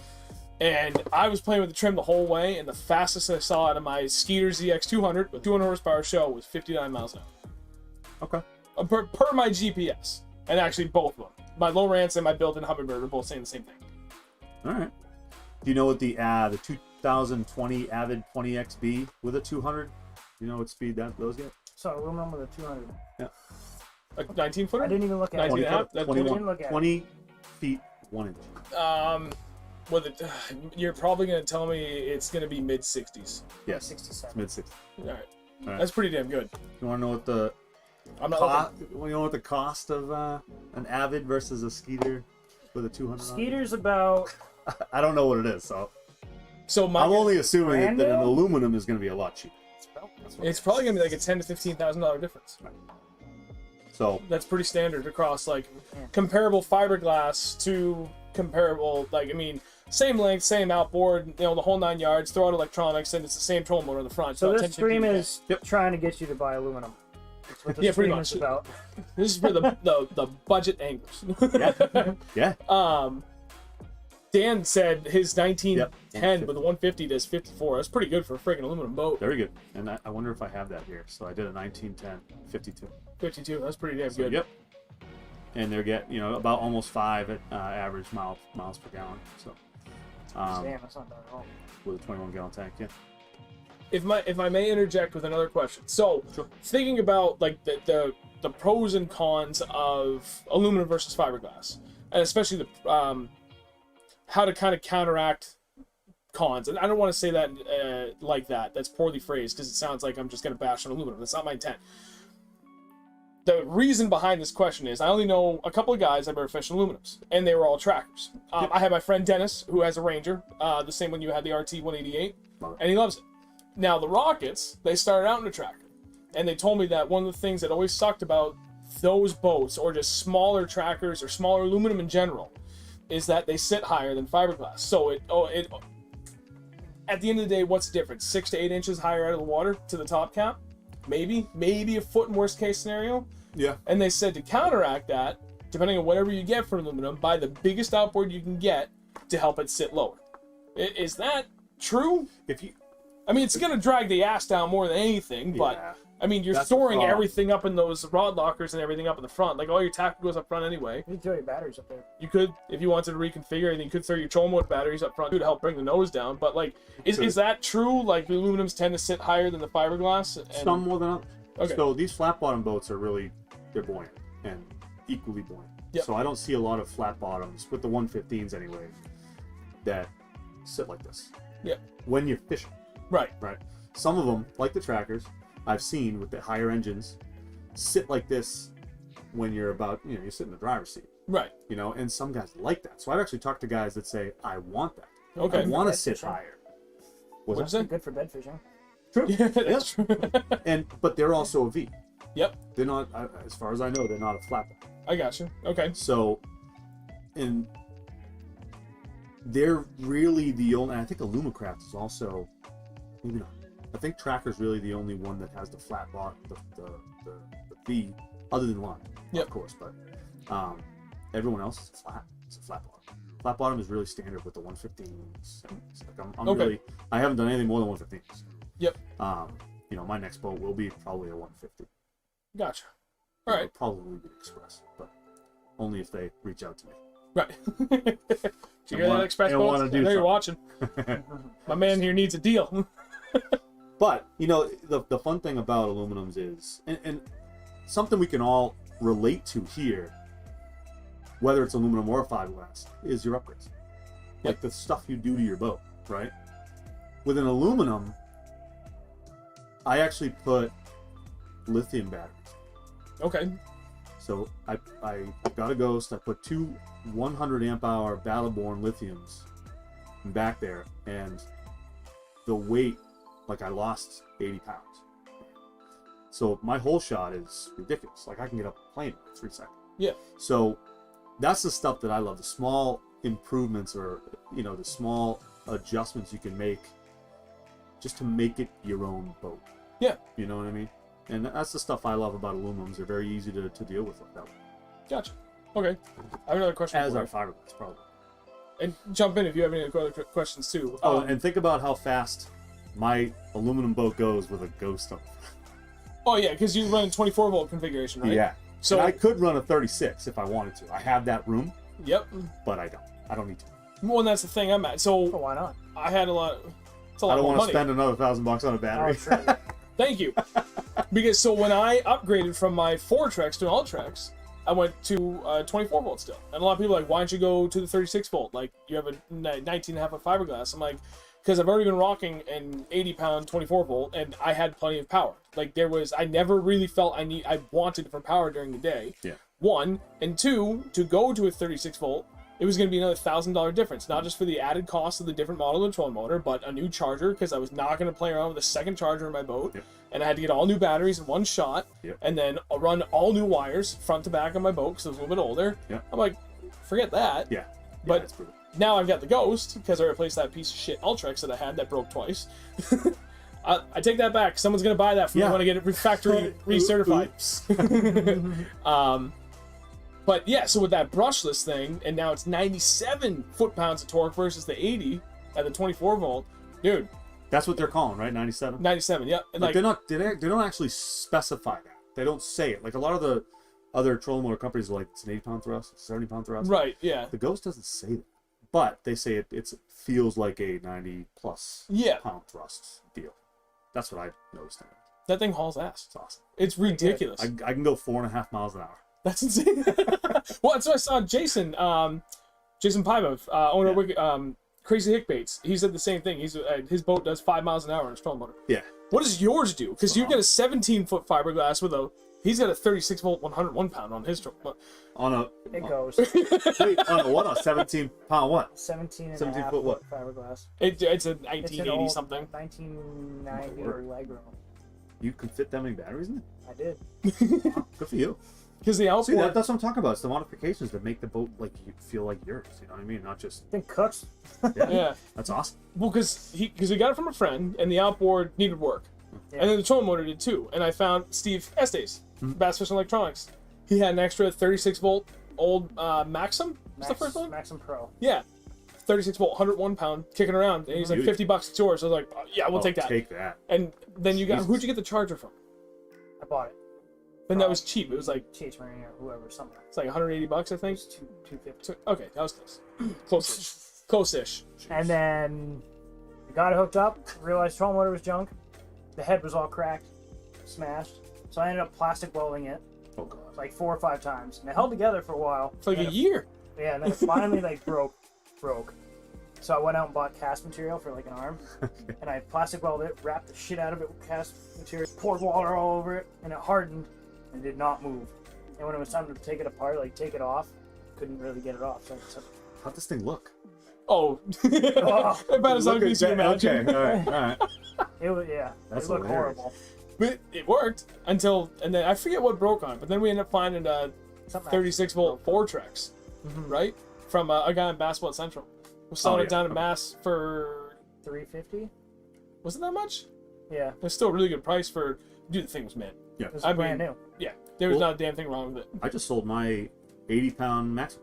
Yeah? I had one that because everything I got on the boat was aftermarket. Yep. So Oh, that's right, I yeah, had, he they came took with it off. Mm-hmm. I could sit in my basement. You know, I can't use it because the Ghost is like one different mounting hole. Yep. So I was like, eh. Can't you I throw got rid of weight? it. It literally does throw weight. I got rid of it in like 2 days. Nice. Yeah, well, But I got like 15 different people asking about it. so my friend Kristen has a That's great. tracker that Andrew was talking about her earlier. What does she have again? The Pro 17 or something like that? 175. I think it was a 17. I think I've seen her, Yeah. her video. Or Yeah. her post. So when we were all going to Champlain, she had the 12 volt because that's what all those trackers come with, and she wanted to upgrade to that. Which, Dude, the well, thing is I'll come back. I to think that I point, know but- where this is awesome going. now Huh? with that. Yeah. So she ended up finding, I forget if it was you or me that helped find her 24 volt Fortrex, and she bought a charger, and we got the extra battery, and I installed everything, which by the way was a fucking nightmare, an absolute fucking nightmare. Yeah. I was calling him, I'm like, dude, I'm losing my shit trying to make this all fit, but I did it. And it came out pretty damn good. I'm proud of myself. Okay, I nice. got it all done. And that thing rips now. But so she had this a year old trolling motor that was on there, the 12 volt. Yeah. I posted on Merrimack Valley Bass Anglers. I had it sold in 5 minutes. Especially now, because supply's terrible. Yeah. Like if you have something that's brand new. Sharon's actually buying it. Is it? Yeah, of all people. Well, he does all that. He does a lot of stuff, so he needs backups for backups for backups. Right. So it's good for him to have this. Yeah. Yeah, he wants to put it on a little John boat. Oh, Yeah, beauty. he's got a little John boat build going. So Oh, it'd be nice. perfect for that. Yeah. Yeah, but dude, his that 36 volt on his boat, Yeah, that's got cool. because it was last year, I had my boat in because I blew a trailer bearing. So they were working on it. We went on his boat, and I forget, we fished that stupid little mud hole. You ever toss yourself in? Nope. Not yet. Oh, yeah. Not, Toss him in yet? Nope. No. Dude, we What, almost uh, have with my boat though with the Ghost, Mhm. Yeah, because it's got me that too. lag when you let off the pedal, where it keeps going for like another half Yeah. second. Does yours lose connection too? Sometimes. Oh, so where it's like, it sounds like it's Like dithering you're almost. trying to turn and it just keeps going straight, Yep. and then all of a sudden it catches again. Yeah. Yeah. It's the But- only issue I've had. Not bad. Yeah. What? Have you clocked yourself miles per hour? I haven't. Oh, you gotta do It that. moves though. It goes. Yeah, you gotta do that. On I'd be 100, 60. if I'm on 100, You're and probably I, about and I five and have a half. It, and if I have it turned and I know I'm turning, and I hit 100, He's just gonna brace himself. I literally like lean over. Yeah. Wait for it. But it's like Because you're used to it. Yeah. So let me ask this about the Ghost. Okay. Because I've almost dunked myself multiple times by inadvertently hitting the anchor bar Oh yeah. because it's in like a weird spot. Yep. And I have I forget what it's called, but I have a cool foot. I think it's Yeah. called. Did you get Cool that? foot. No, I didn't, but I keep thinking about it because Because it would be nice. raises it up Just a smidge. just a smidge, Yep. so it's just a little bit more off of that anchor, and it works a little better. I mean, I'm still almost dunking myself sometimes. but Right. First of all, customization, it's awesome. Colors great. Yep. But it really helps. Yeah. It really does. And it's cheap. Great Great product. Because I remember they were posting on Basketball Central like 10 years ago now, and I always thought like, yeah, it'd be great to have. But now with my dual graph setup, because I got this big honking graph setup that Steve kind of overbuilt for what I need right now, but it's capable of holding two 16-inch graphs. Yeah, dude. What are you doing? What do you need that for? What are you watching a movie? Right. I future-proofed the front of boat. Honestly, it's ideally meant for 212s. Which is what I wanted to go to eventually, because I want. You have now? Yep. Oh, I didn't. Oh, but Jesus. it overhangs my pedal almost by like half. Okay. So, and I don't fish barefoot nearly as much as I used to anymore. So now I'm like, I put my foot on there and it's all right. All right. But I totally wanted to get one of the Ranger my dad and I used to own, because there was nothing blocking that pedal. That thing would get fucking scorching hot. Yeah, that's true. But there's also, I thought there was a way, and I couldn't figure it out. I didn't try very hard, but there was a way to modify and reprogram those buttons. Yes, you can. And you can actually turn the anchor off. Yep. I just figured out. I don't remember either, but I did read that Why'd about you it. want to do that? Depends on your preference. So I don't know if you could do it with the anchor. There are two configurable ones that aren't actually programmed to anything. Yeah, there's 1, 2, and 3. And 1 is the like autopilot, where it's just like auto on and it just runs. Yep. And the other 2 you can reconfigure to be something else. I don't know what those are at this point, because I don't use them. But I wonder if they come pre-programmed for something. I forget what it is. I think one of them is or can be programmed to like hold on spot. So if you're near one of your waypoints and you're tied in with your graph to your towing motor, if you're near it, like that's configured that. Like, okay, no, I'm actually just go over, grab that waypoint, and lock you in on that. I think. I cannot say that. Yeah, for so certain. Jason's saying you can program them to anchors. Yeah, you can program all the 1s, 2s, and 3s to anchors. Can you shut the anchor off, though? Because that's the one that's kind of the one I inadvertently hit all the time. If I was a righty, like if I was using my right foot all the time, I'd be hitting the 1 button. Yeah, you know I do that way too often, man. Right? So Wait, you lefty? I lefty on my foot. Like I'm always on this foot. Yeah. Alrighty on my foot. I'm a lefty in my hand. A switch hitter. I can do both. Depends on which way we're going. I'm comfortable either way. I'm a right angle. I'm a right Me too. angle. We're the right way. Right hand, right way. Yeah, but I switch when I cast. Thank you, Tyler. Same aluminum. You dang right. Tyler is one of the 2 guys that are behind Swimbait Scrutiny, New Hampshire-based YouTube channel. Oh, beauty. And he's got. Correct me if I'm wrong, Tyler, but you have the Ranger RT 188 as well. I think that's right. One. I know it's a Ranger, and he's got 2 Talons on the back too. Beauty. Yeah, it's a wicked nice boat. Honestly, So I think correct me if I'm wrong, I think you voided the warranty by doing Talons. So thank you. So there was and Chad, we're getting to your question finally. So I had a question from a coworker, and there was another question I meant to ask. Yep. So what's the factory warranty on aluminum boats with adding a jack plate on these rigs? Some brands are voided warranty, even adding shallow anchors, void warranty. Is that true? And if so, what models is that true for? So I know that the model anchor is dependent on the manufacturer. So Ranger specifically, I know this because I owned a Ranger, only works with power pole. Ah. So You can have one power pole. That would explain why One. Dennis only has the one power pole on his boat. You can only have one. Once you go to 2, you void the whole. Really? Yeah. So Talons, they don't have a deal with Ranger, so you put them on the boat. And You void warranty. So what about jack plate? I don't know about jack plate because you can get them custom made with a jack plate. So if you get them custom made, I think if you go off the shelf and have one made after the fact, Yep. Ranger's not going to put their stamp on it because, or whoever is not going to put their stamp on it because they didn't manufacture it, so they can't guarantee their work. Gotcha. Okay. Right. Yep. So with power pole, they at least know that, and they've done enough work that someone else can put it on, or a certified Ranger dealership can put it on, and you'll be fine. Gotcha. And I don't know if that might be the case for an Atlas jack plate, or like an Atlas jack plate, or like a. I know in my Ranger I did a 4-inch setback plate. Yep. Just to separate a little bit and get a quicker hole shot. Yeah. It was awesome. I didn't know what it was without it, but. Yep. I got it specifically made with that on it, so it didn't void the warranty. I don't know what it would have been if I didn't. Oh, so Tyler's got an aluminum craft 185 Pro. So I thought it was a Ranger. Sorry. So who's gonna be doing that? Squad TV. Those are nice. I looked at those. Thing's wicked nice. Is it with a wide, Tyler, you got a 115 on there? I think that's as far that's as high as they go.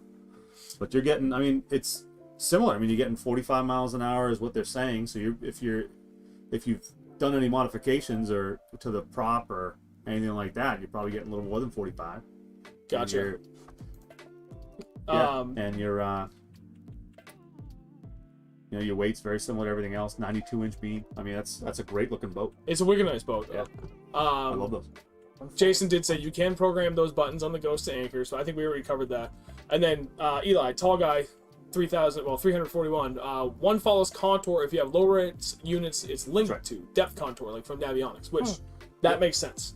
So you can like slow roll a 20-foot line if you're on Navionics. You know what I mean? But how often do you guys update your Navionics? Like, so the ideal situation for that. Yeah, we had to when I was out of the St. Lawrence last year because we got spots from Doug Cameron. Yep. Yeah. Him and Sharon. Because we were getting our asses kicked like late in the week, and like we were texting everybody. Oh, that's you. I was like, is my dog outside the door scratching away at it or something? Someone's squeaking their foot. That's Andrew. And he's telling me about spots, and we're looking at the map like, dude, I don't see anything. And I'm like, when the hell was the last time I updated my Navionics? So while we're out there, I brought my PC because I was recording every day. Yeah. So I had 5 256 gigabyte video card or micro SD cards to empty every day.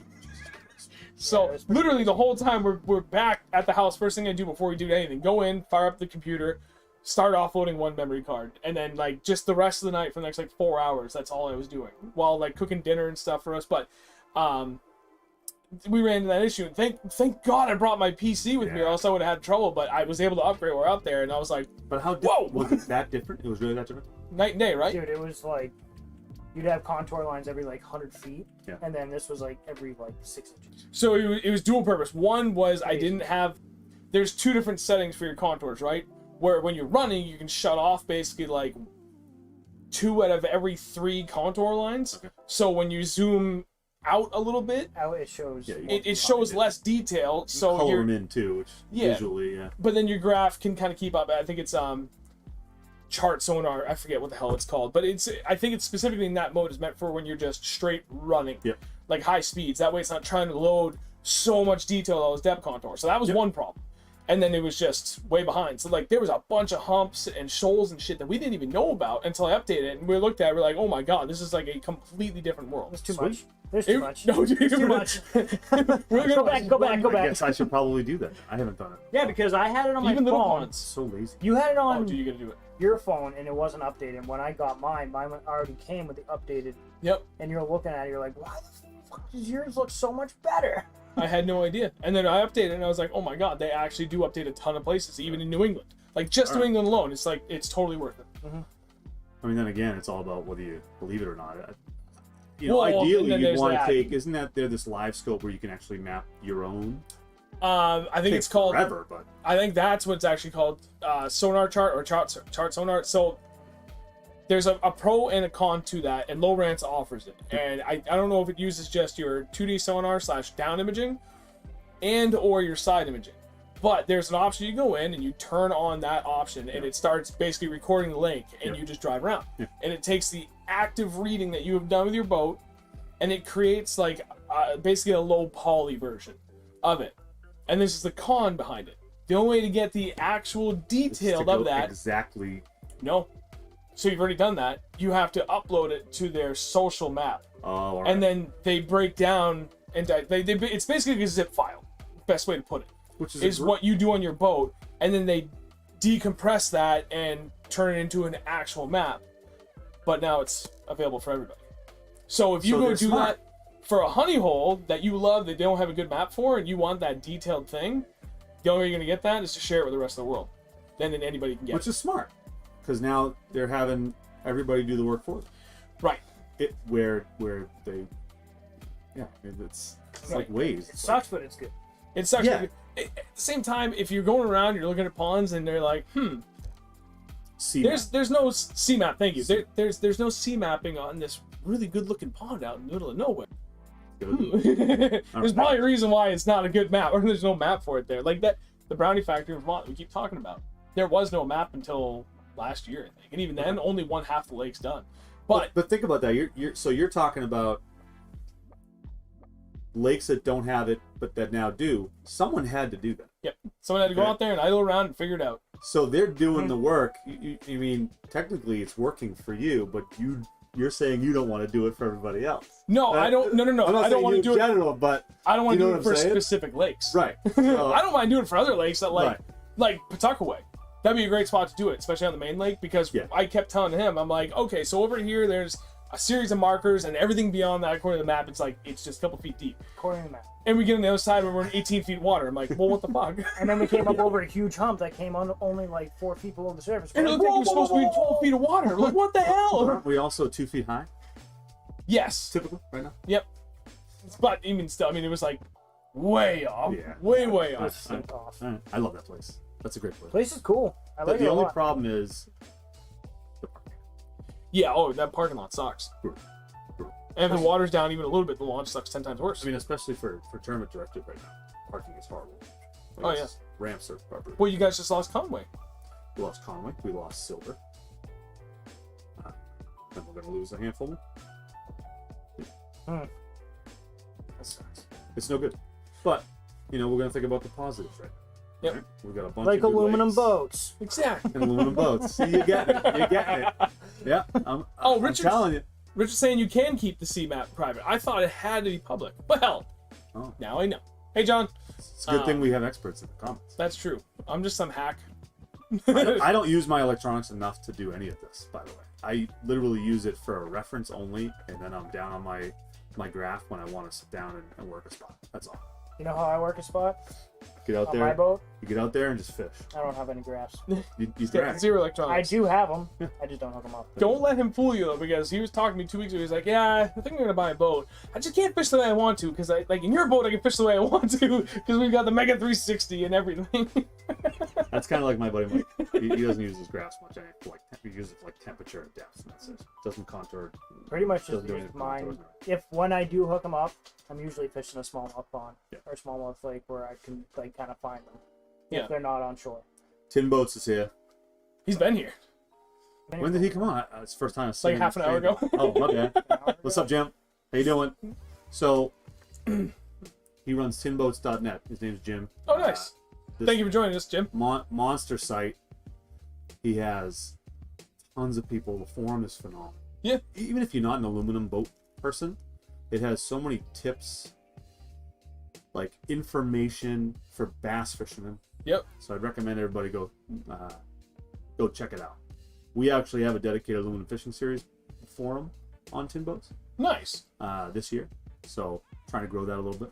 So I'm going to guess, and I'm willing to bet, accurately guess, they must have a separate subforum dedicated to like custom like John boat, tin boat builds. I would, yes, I Those believe they do. builds are awesome. When you They're see great. guys that go like all out on their little They're like great. 14 Oh, foot they're John so boats. cool. I want to do it to that when I got out in the yard. You man. have one perfect one to do it to. I know, just get a bunch of aluminum angle iron to build out little deck and everything, a little couple of storage cubbies, but otherwise just like it's super simple. I just want something nice and relatively level to stand on, carpet, and a spot No, you to like don't. hide. No, you're probably right. I don't want carpet. You want to see that? Yeah, I get sea deck. When my You want carpet sea deck. goes on If my I get boat, aluminum I'm doing boat, I'm sea getting deck. sea deck. Yeah. 100% I'm getting sea deck. Me too. Me too. Dude, it looks that what you so have? good. No, but I have the marine vinyl, so it's Yeah. similar to C-Deck. It's That's just like what I have on mine. it's just a uniform deal. It's not, you can't customize it like C-Deck can. Yep. Like the colors and everything. I love it. I'll never go back to carpet. This is the one. So the G3, I believe they all come with the marine grade vinyl, and carpet is the option. If you want carpet, you might be able to get it. I don't even know if you could. Really But I got it because of this flooring. It's awesome. I love it. nice. It's phenomenal. Everyone's like, doesn't it get really hot? Doesn't it get hot? I'm like, no, it doesn't get hot at all. That's Wicked easy awesome. to clean. Yep. You know, it always looks clean, to be honest with you. My boat And never now looks clean. I'm an anti-carpet guy for the rest of my life. That's what I want to do when my carpet starts. Like when I need to replace it, I'm not going back to carpet again. I don't care what I got to do. Yeah, tin boats. If you can, put the link to your website in the chat. If not, John, you're an admin. I think you're the only admin actually in the chat tonight. If you can find it and drop it in there, please do so. You can also find it on my website, the Aluminum Fishing Series, or it's aluminumfishingseries.com. Which, no, I'm an idiot. I forgot to put that specific link in the video description, but I have your Facebook and Instagram. I was 2 to 3. I'm sorry.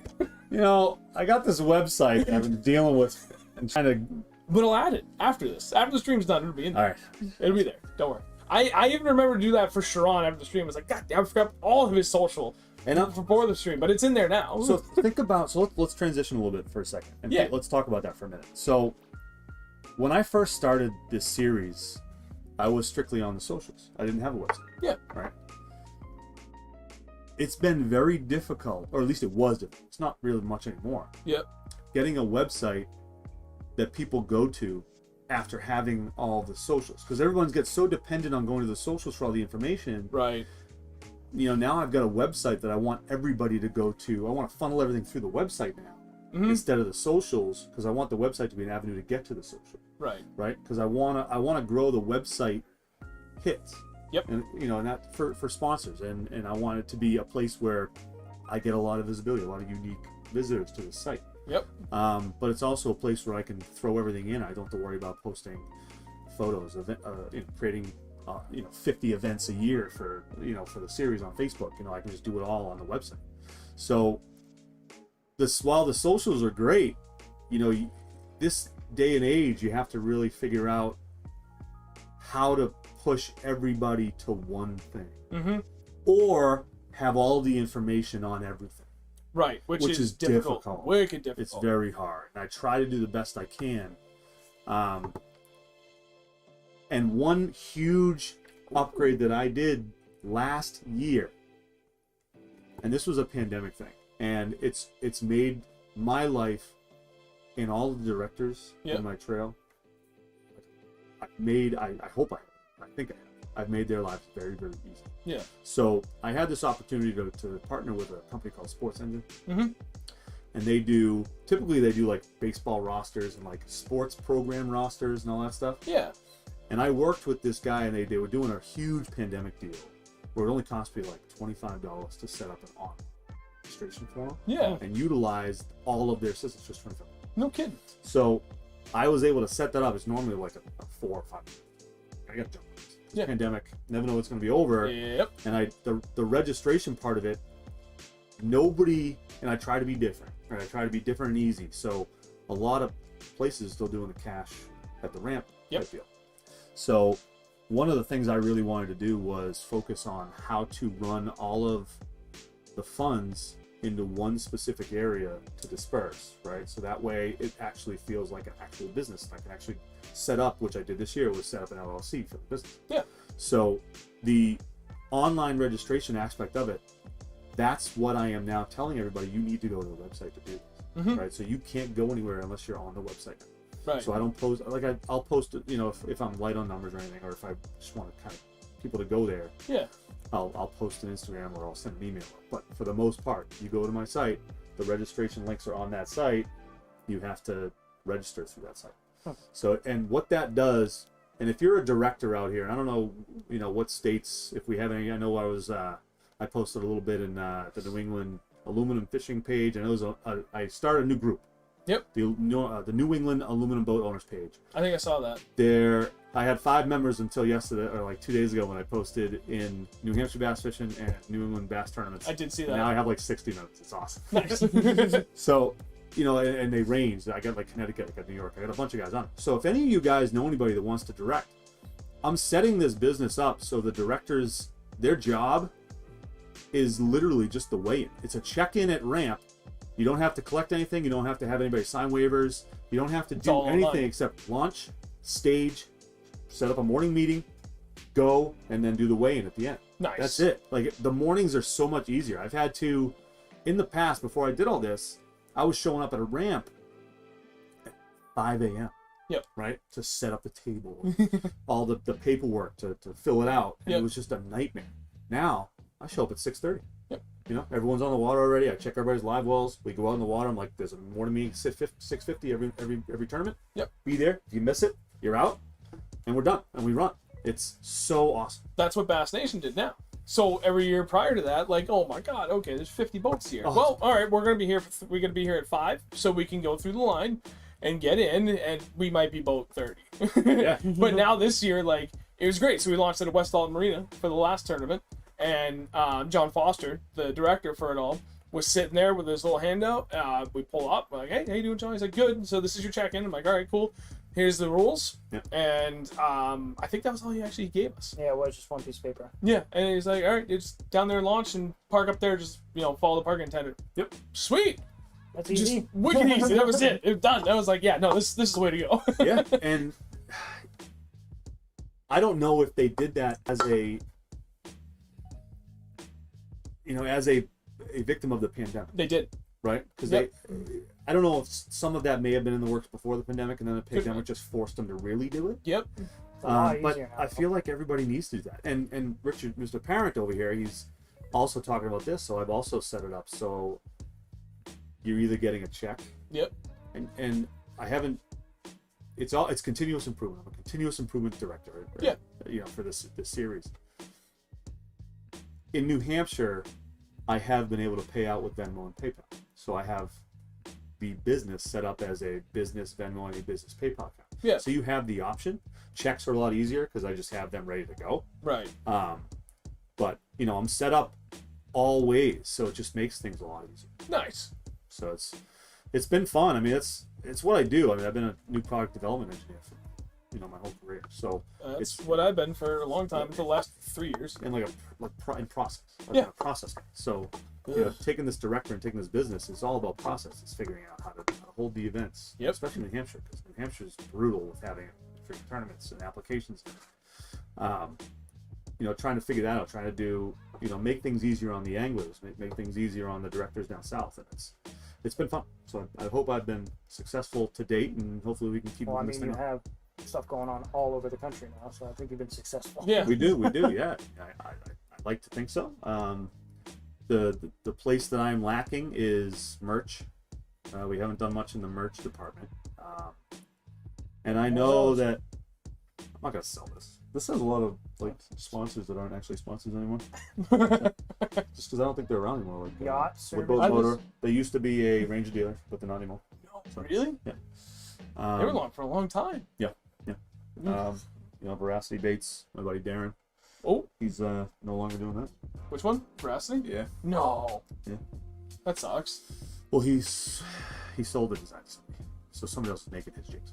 Really? Yeah. Interesting. Just don't quote. Don't quote. Folks, do not quote Chris I Martin. think it might be. July It might be Jamie. July 22nd, 2021. Really? Someone local Is he making took his jigs. jigs now? Who? Jamie? Smattis? Yeah, he's been making them for a Oh while. no, he has definitely been making jigs for a while. I don't know. Yeah, I don't know. I made them. John said he'd direct. John, Big John, Wicked Custom Rods John, where? What state? right? He lives in Salem. We're gonna mass in New Hampshire. Oh, you could do Maine. He doesn't have Maine. That's right over there. That's right there for you. Yeah, Easy- you easy can't do drive-by. Mass in New Hampshire. I guess you could, but you'd be competing with me. I wonder if TJ, Smallmouth Freaks, would be interested in doing one for Vermont. Because But- he's so well connected inside the state and he has an aluminum boat. I would love to talk to him about that. I 'Cause wonder that's if a he'd be great interested. area. Yeah. He's even a high school coach like me. Yeah. I I'm love sure that. he would I love love- doing that stuff. Dude, it's so much Oh fun. my god, I loved it. So, the reason in my business plan is light. Yep. Only because I'm one person. Yeah. Right. So, and I'm not making money to pay somebody else. Right. So, I'm trying to strategically grow so that I'm not overloading myself. That's the hard part. And so far I'm doing great. Like 1 state a year, 1 to 2 states a year is manageable for me until I get to X amount of states. And then I have to bring somebody else in to help me with. So what I do is I build all the registrations. I manage all the schedules. I work through the insurance issues. Do most of the promotion and everything. Yeah. So it's the website. I do all the website stuff, and it makes it hard to go out fishing sometimes. But I got a lot of other stuff going on. But Right. I love what we're doing, and I love the reach that we're getting right now. Because I have probably 3 or 4 guys a year from different states reach out and say, "I'd love to have this in my state," Mhm. And I'm like, "Well, let me know if anybody wants to talk to me about directing. I could send you stuff." Yeah. like I've literally set up for my directors. So the way this business works, right? If you're looking to direct, or you're interested in learning more about us, right? As a director, I set this business up so that I'm looking for sponsors in different niches that are able to provide angler discounts for the members. Okay. Right? I don't ask for any money. All I ask for right now is product discount. Yep. So you have to have an online capability for us to be able to work that in different parts of the country. Right. With that, I also ask for a little more for the directors. Mm-hmm. So directors will get incentives, cash incentives for registration numbers for the year, as well as additional product discounts, like added product discounts to the tune of 20 to 25% as opposed to 10 to 15%. Yeah, I like it. That makes sense. So it makes it worth it for everybody. Yep. With that said, it works both ways. So when we have sponsors and they provide this type of information and these advantages, you have to take advantage of. Right? Mm-hmm. You have to utilize the code. Right. Because if you don't, we're not giving them the business. That makes it worth their time and effort. But it's minimal time for them. Right. So right now I'm trying to build it so that we are impactful from a business point of view. And then maybe we can do something a little more on a larger scale. So that's the way we're trying to run it. And the other part about being a director too is I've set this up as a Google company. Yep. So we're all on Google Drive. Mm-hmm. So everything you need is at the tip of your fingers. Nice. Right? So you have all your proprietary payouts. You have all your results are done on Google Drive on a collaborative sheet. All the information is done on your Google Drive. So it's very easy to get everything to me after an event or prior to an event. And all centrally located. Like, it doesn't get any easier than that. Correct. I've done it. Because I can do share settings there. It's just very easy for me to be able to look at what's going on in each state. Yep. And for them to go in and figure it out. Right. So it's been working out really, really well. And hopefully we continue to grow. Nice, man. One thing it's kind of a little sidetrack, but related to what you just said about how you're trying to grow what you're doing to become impactful, so that it provides value to your sponsors. Mm-hmm. That one point right there is a topic that I want to bring up at some point for a stream. Okay. Because I cannot begin to tell you how many people have reached out to me like, oh my god, you're sponsored by News, you're sponsored by Beast Coast, you're sponsored by this and that. Like, how? I'm like, I mean, it's not that easy to answer, but the bulk of that answer, end of the day, I provide value to them. Yeah. I have a measure, and that it's the weirdest thing for me to even say it, but like, I have the data to back it up. Like, I provide a measurable, beneficial impact to businesses when I promote them. Correct. But I've also worked for years to get to that point. Anybody that knows me knows me. I don't just promote anything. Like, if I'm promoting something, it's because I've used it, right, and I absolutely believe in it. And I don't do that just for anybody. Yeah. Yeah. So, but I had to do that for years to like prove to people that I'm not full of shit about anything I talk about. And because of that, now like if I tell you that like I just posted about all the new Beast Coast jigs, mm-hmm. I've used one of them. The other one I know I'm absolutely gonna use. Those look good, dude. Like. I don't talk about it unless I use it and I believe in it. So like, and John, great example with the Wicked Custom Rods. Like, I don't speak bullshit, man. Like I very, very, very greatly value the quality and sincerity of my word. Mm-hmm. And if I'm saying something, you better fucking believe it, mm-hmm. because I mean it. And there's no bullshit. Yeah. And because more than anything, I have a very lucrative career. I don't need any of this. I don't need any of this. So I have zero incentive to lie to people anyway. So like, I don't know. Like that's kind of not really important, but I don't know. Maybe to somebody else it is. No, but that's like is an entirely different topic that I would love to cover at some point because it's important for people to understand that aspect of it. Like a lot of guys, you can go out and be on a pro staff. There's a lot of fun jabs at pro staffers on social media. It's really fun listening. Oh yeah. Been pro staffer. And how they provide, they're going to provide the company value, by spreading product codes. And hopefully using the product, right? Because essentially you want to be pro staff to get product discounts, right? Right. So why not join Aluminum Fishing Series, get your product discounts anyways, and go fishing? You know what I mean? So Bam. the Mutual benefit. you know, the other part you said too is measurable, right? So you got to think about this. Measurable is huge. Yep. Right. If you don't have the actual data, you could say, you know, oh well, I've got this many streams, and you know, I give you this much reach, but do you give the business how much? How do you impact the business? Right. Like, reach doesn't necessarily mean people are actually buying and going and providing measurable, like providing money. Right. Let's put it that way. It's fine. Yep. So, and visibility, like brand visibility is huge, right? And you're probably doing that a lot with the amount of numbers you've got, and that's where a lot of your value is too. And the fact that you're posting about all these products is huge for these companies, right? You're getting a huge local visibility in a positive manner, Right. and you're getting that visibility to people on almost a daily basis. So, say you post once this week about Beast Coast, you don't post again for another 3 weeks. I'm forgetting about it already. Yeah. If you give it to me every day, next time I go look for jigs, what's going to be in my head first? Yeah, first thing is Beast Coast. Yep. Okay, so that's where I lack some of the effort, because I try to promote my sponsors as much as I can. I'm one guy. I don't have a lot of time, and that's one part of my job that I need to improve, is pushing a lot more of that on them. Yep. And I'm trying to do it a lot more. I don't get on the water enough to do videos and post that type of stuff, so I'm just, you know, reposting their stuff. Yeah. And posting to my members about their product codes all the time. And I should probably do a little more. So if you had any advice on how to get that done, I'd love to know. I'd love to hear about it. Yep. That's one, and it's the handshake of me not really asking for much. Right. Until I know that I am being very impactful. Like, I'm trying to develop business relationships right now. And I think I do a pretty good job. Yeah. You know, I hope that the data is going to show in 5 years that I've actually done very well with them. So. Right.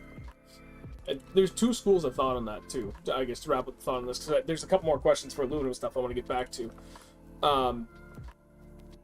Posting often isn't always necessary, because there's two perspectives on that. Hi, John. You post a lot, then hey, Andrew, say something. I'm listening to them. They're smart. I'm just the monkey in the corner. Ding, ding, ding, ding, ding. If you post a lot, it kind of loses the sincerity about it, because, like, okay, are you posting a lot because you really truly believe in it, or he's posting a lot because he's sponsored by it and that's what he's supposed to do? You know, like, that is absolutely not a small percentage of people that have that mentality, that perspective on things, versus if you only post every once in a while, like, you know what, that guy has his sponsors, or that person has their sponsors, and they don't talk about that often. But when they do, I'm paying attention, because that's not what they're about. They're about going out there and trying to educate, and they have their own things they believe on. So if they take the time out of what they normally do in like a 3-4 week stretch, where all of a sudden they're like, hey, this thing kicks ass, that has even more impact than versus like every other day. You know what I mean? Like, two different perspectives. Neither one's wrong. It depends on the type of person, I guess, at the end of the day. Like, some people, yeah, they just got to kind of hammer it. But for me, like, that was how I wanted to do things. Like, I didn't want to bombard people with like constant, like, you know, promote for like, all the brands I represent. Because I want them to be like, you know what, like, I do have things I represent, but when I talk about it, you pay attention, because there's a reason I'm really pushing it on you. It's not because I'm trying to fulfill an obligation to my sponsors, because they understand when we first partner up, like, that's not why we got. They know that when I talk about it, people listen, because that's what I've tried to build towards all these years. And it worked out. I don't know whether it's lucky or what. I don't know. It worked. No, it's been good. It's been good. Yeah. But you're also doing it on the water. You're not just in a tackle shop going, hey, you guys should buy this. Right. You know what I mean? It's put the our way you're friggin' doing time it in, as that's well. for sure. Exactly. Right. It's the way you're doing it. It's Definitely put our time in. Well, so on the tournament, we were killing it with the jig and the rocks. And I went, and so my coworker Chad, he's got another question for you about aluminum boats, decking on your boat. All right. But he was like, so what were you doing? I was like, we were dragging rocks. And I showed him a picture, because that 4.99, not my 5, fuck you, John. Like, dude, it choked my jig. And you could see the whole, like, 3/4 of the back of the head was literally just scraped away from dragging rocks all day. Okay. So, like that is a very impactful picture to me, because like, Like you said, Shows it's you're on the using it. water, and it shows like I'm not bullshit, man. We're dragging rocks. There's no paint. Half that head's gone. Yeah, I literally had to take a Sharpie. Yeah, he was coloring it back in because it was all the paint was gone because he was Yeah. beating the crap. He fished that jig 7 hours and 15 minutes. You almost made it to the end of the day in that one jig, and then he got wrapped up. We went all around that rock, and he was like, "It's not coming out," and he broke it off. So But the only I other started one I playing had was taps. black and blue, so I ripped all the blue out of it. Okay. Kept catching fish. He you go. snaps off and was like, What else we got? uh, Big John's is taking up our whole comment section. "Oh, it's about speaking clearly too, being focused to the point." Yeah, I tend to lose my train of thought a lot though too. So, and then, I'm more of I'm secretive when it comes to being on the water. What I'm not secretive about is boats, right? So, Yep. that's where I think I provide the value around here is, there's not a lot of people that, I'm the only one that runs the aluminum fishing, so I feel like I know a little more about some aluminum boats than some other people. I could probably learn a little bit more. Yep. But from a business point of view, I'm just trying to provide an avenue for some of these younger anglers that can't afford $80,000-$90,000 boats that can get into a tracker with a 60 and compete. Yep. And not compete, in a negative way. They can compete and have a good time. And I'm not saying you can't do that in a fiberglass boat, but No, but it's a lot less on the wall for the younger guys to be able to get into these tournaments and have some fun. yep. And speaking about my previous point I just made about perspective, right? A lot of people I think have this kind of misguided perspective when it comes to boats too, because all we ever see are all the pros, and they're on these 19, 20, 21 foot boats with 200, 225, 250s. Fully wrapped, all the electronics. Right, and they're tuned just right, so they're doing mid 70s to 80s, and like that's what everybody thinks. But like outside of New England, maybe that's kind of important. There's a lot more big water out that way, but in New England, outside of Winnipesaukee, Champlain, Sebago, Yeah. all of that horsepower is useless. Yeah. Because now you're talking like even the second biggest, so Squam Lake is the second biggest lake in the state. So just a hair over 6,000 acres. Like, yeah, 250 on that would be nice, but a 150, you'll fish that lake all day long. Anything else, everything else in the state, there's there's a couple more that are 5,000-ish, and then there's like another half dozen that are 4,000-ish acres. But like, even still, like Newfound Lake is 4,200 acres. Yep. Like, you can run that even in a 50 horse all day. Sunapee. Sunapee, Is that the third biggest? I think it is. That one's another 5,000-ish acre. Because when he's Sevens either 42 come out, or 46,000, I always forget. And then what'd you say? Nothing. A couple sevens come out of it. He didn't say anything. Oh yeah, no, I was talking to him about it that day too. Yeah. I know Brad. He's a good dude. Show me the pictures. Oh, dude, he's insane. It made his three look like a runt. I know. All right, sorry. Continue. And then Squam is 6,000 something. Sunapee is high fives. Winnisquam I think is 5 or close to it. No, Umbagog I think is the fourth biggest, and that's 5 something. But I think that's the last 5,000 acre. But it's like that's the point. But then what a Maine though? yeah, that's New Hampshire, Maine. Yeah. But like that's like aluminum in New England makes so much more sense than fiberglass at the end of the day. Just across the board, better value. We have a ton of kettle ponds with boulders and shit. All our glacier lakes, there's nothing but boulders and stuff. You bounce like, dude, how many rocks do I hit every time I go out? Never mind, just like on average. Like literally every time I go fishing, I hit something. So like you're better off with aluminum, and it's all relative. Like you live in New England, like 80% of the bodies of water we fish. Yes. Oh yeah, it is like 800 acres or smaller. You're better off heard aluminum. You guys hear that? You're better off aluminum. I happen to have a hard on for the glitter rockets though, so Which it's all you can afford, man. when Like, it doesn't matter. it's not even yes, it's portability, but it's whatever you want to do. Right. Like nobody's forcing you to get aluminum. Nobody's forcing you to get a fiberglass. Do what you want and have fun doing it. Just don't be an asshole. Right. That's pretty much it. There's a lot Like you, of- Scott and Jamie. Hope you're watching. They're talking shit on the Facebook post. Brett. Brett asked So what. is the Hyper Express warranted? And I'm gonna let you make your own decisions, but I'll give you a little bit of information. So Express is one of the brands that is represented on the big trails, like the professional trails. There's only a couple that are represented on the big trails. They also are the only manufacturer that I have seen that uses the thicker aluminum for all of their models. 125. So 1/8 inch thick aluminum. Yeah. And that is, I mean, that speaks volumes about durability, right? So, Yeah, it's some stout. Jesus. Oh, Yeah. Well. so in my opinion, I believe the hype is warranted for Express. Personally, I may think that Express is better than Crestliner slightly. Those are really the two big brands that are represented on tour that you really hear a lot about. Yeah. You know, aside from like the Air Tracks and Mont, Yeah. right? But you know, Crestliner, I think with the 18s, they're still using the old or the 0.1 thick aluminum, and I believe they do jump up to the 125 when you get into the 21 footers. So there's still, you know, a lot of those brands are, when you get up to using the 250s and the 200s, they need to. Well, look at the size of the motor you're putting on. Exactly. Yeah. You need to, you know, acclimate to that weight. So. Thicken her up. John, Chris, thank you for joining. I appreciate it, guys. Chris wants to know who's your favorite tournament director and why. Okay, so he's my Alabama guy. He's my Alabama guy. Okay. So let me tell you a funny story about how the aluminum series actually expanded. And Chris is the guy. Yep. So I had my RT 188 back in 2015, and I was hashtagging the heck out of it on Instagram, like hashtag RT 188. Yep. And Chris, correct me if I'm wrong. He found me through that hashtag and was like, "Oh, that boat's sick," you know.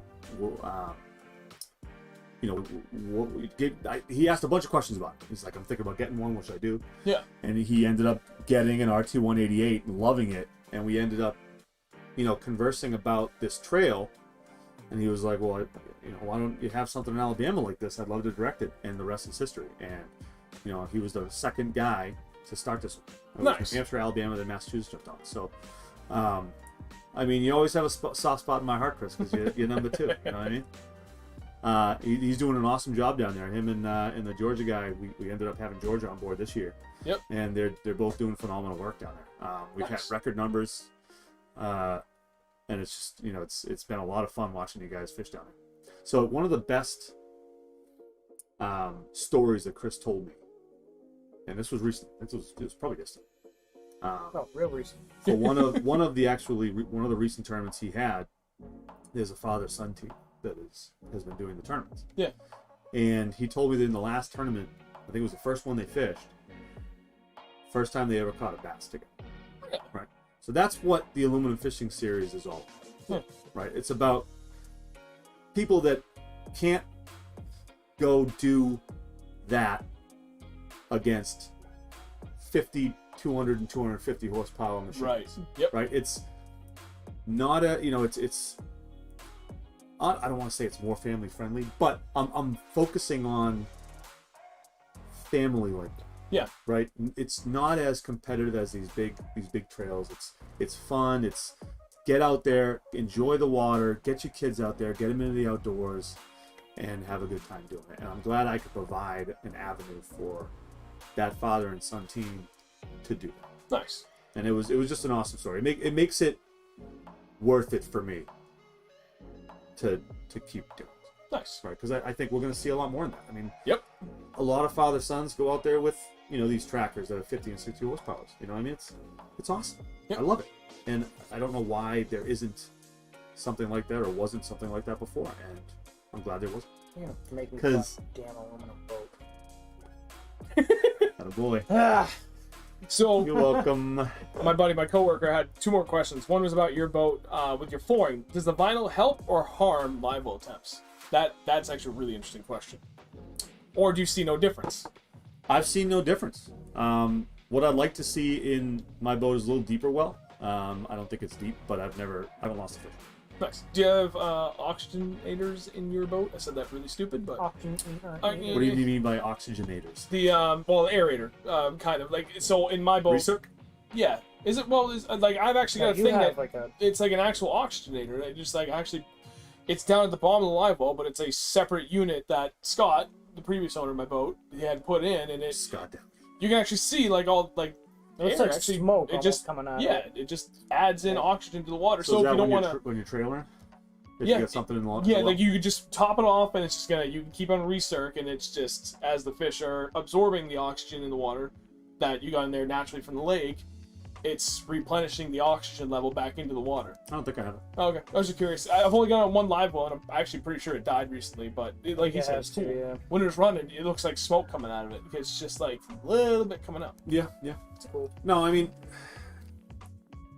rarely am I fishing enough in the dead of summer Yeah, it's really worry and about it. keeping fish all the time in my live well to worry about it. Yeah. So if I'm out fun fishing, I'm not keeping bass in the well. You know. Yeah. So I'm not really worried about that.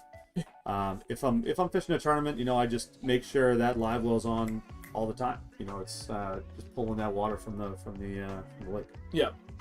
Yeah, sorry, out to the aerators. I actually swear to God, I think it says oxygenator on it. I don't think it might. actually It's just the says same- aerator. yeah. Yeah, it's the same thing at the end of the day. But yeah, we have. Yeah, I got a recirc, Probably aerators. just I an mean, aftermarket thing. Yeah. An Yeah, upgrade.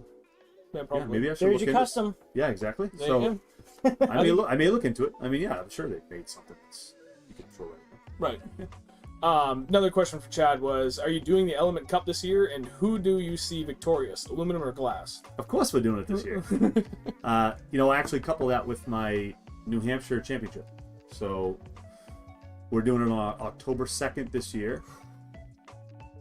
Couldn't do it on Columbus Day, which is usually when it is. Right around So we jumped October it earlier. 13th-ish. It's gonna be a big bag, probably. October 2nd. So yeah, Where was it again? Sorry, I missed that. Winnie. Winnie? Yeah. Let's see. So yeah, talk about the Element Cup. I started that with a club in New Hampshire called Last Cast, the Dowdy Brothers. Last place cast. And Hey. you know, before I had my trail, I was fishing with those guys a lot. You know, I don't fish many other trails since I've had, you know, the New Hampshire one to deal with. Yep. You know, but when I do, you know, I kind of jump around.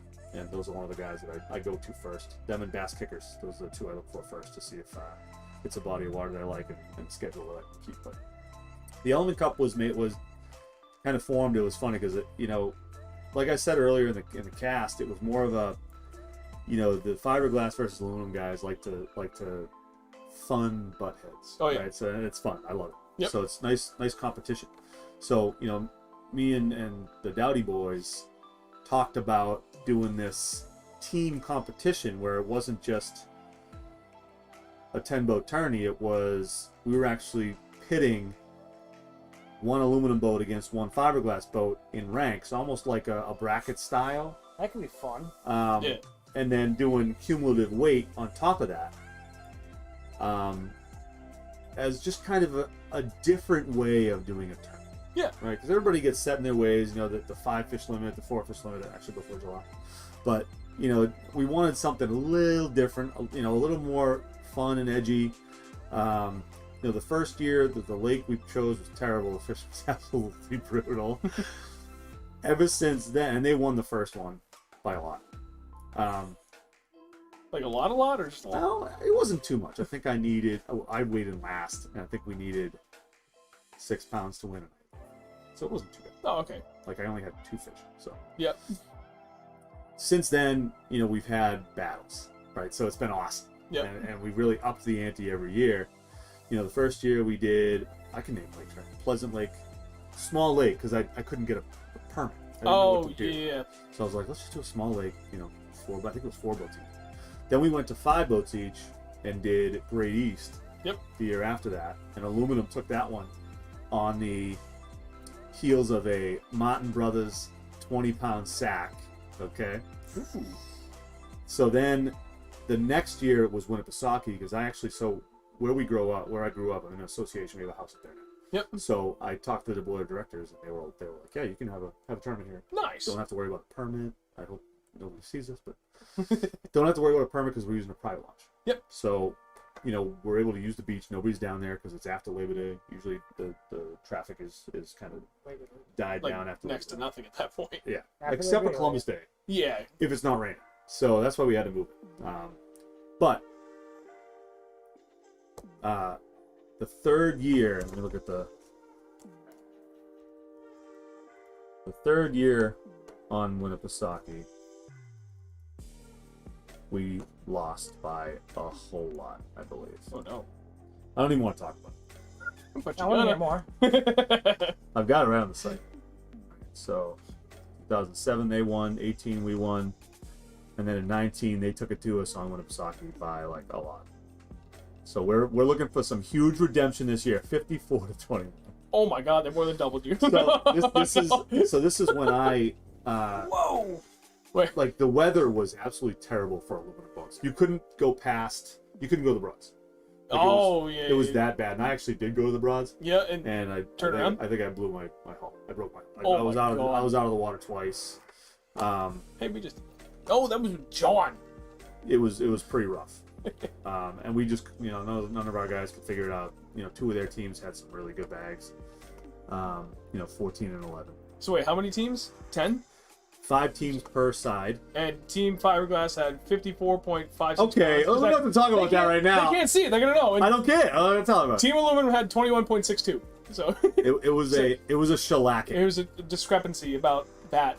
Yeah, Big. it was a shellacking. But the fun part about it is we had like an audience on the beach. Yep.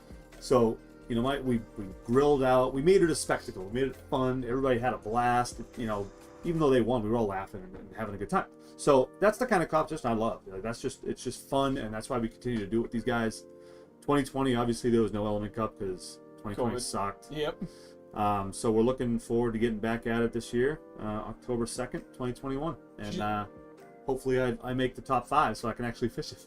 You should do another one, like a special invite event, just so I can fish it. Because I'm never gonna join the club again. As much as I would love to, I don't have time. You're a jumper, which is fine.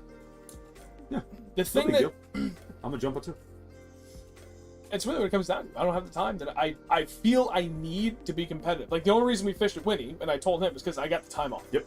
Which is rare. Yep. And those guys are so good on those lakes because those guys either literally live on the damn lake, or that's all they fish because that's all they do is tournaments up there. Correct. And they're just damn good anglers. So if you take a damn good angler and you give him 3, 4, 5 days of pre-fishing, that I don't feel confident enough to stand toe to toe with those guys. It's not fair. If there was a cutoff for pre-fishing, which I wish everybody would do, I do. then it's mano a mano. I do. You know? Aluminum Fishing Series does it. Then, dude, seriously, swear to God, if anybody's watching and you're looking for a tournament, like that's the single biggest like equalizer in anything, because then it's just your knowledge and how quickly you can break things down in that time of day versus anybody else can do that. Versus, like, I know a lot of those guys, it's usually always the same guys that are rotating in and out of the top 15 on those Bass Nation tournaments. They're out there all day Saturday, and in most cases, at least one more day as well within that week leading up to it. They go sun up to sun down pre-fishing, and like, if you want to stay competing with that, that's what you got to do, which is why I don't fish tournaments that much anymore. Yeah. I can't. My wife works evenings, she works Saturdays. I never have more than 3 weeks vacation a year. Like, what am I going to do? Burn up my entire vacation and never spend time with my family just so I can go win a couple of $100 tournaments? Exactly. Well, so true. And I rarely do, like, I don't have the schedule to be able to basically commit to these schedules to be able to do something. So I'm literally just going to a tournament because I just want to fish, I want the competition, and I like the guys. Yeah. That's what I look for. Some of these bigger ones, Mike and I like to do some of the team ones on the bigger bodies of water against the big numbers when we think we have a chance. Yeah. And that's usually weather and season specific. Yeah. Right. Like, fine? Yeah. Yeah. So, and I like to think that we have a good rep up there as well. But I would say again, that. but again, we don't do all of them Right. because we don't need to. Right. Right. Like, we can get a win somewhere else, and that's all that's all we care about. You know, we don't need to prove ourselves to some of the bigger dogs. I might want to in a couple of years, just to see, just to see. But you know, we have fun doing, you know, some of these local tournaments with bass kickers and with Merrimack Valley. I used to fish with those guys a lot.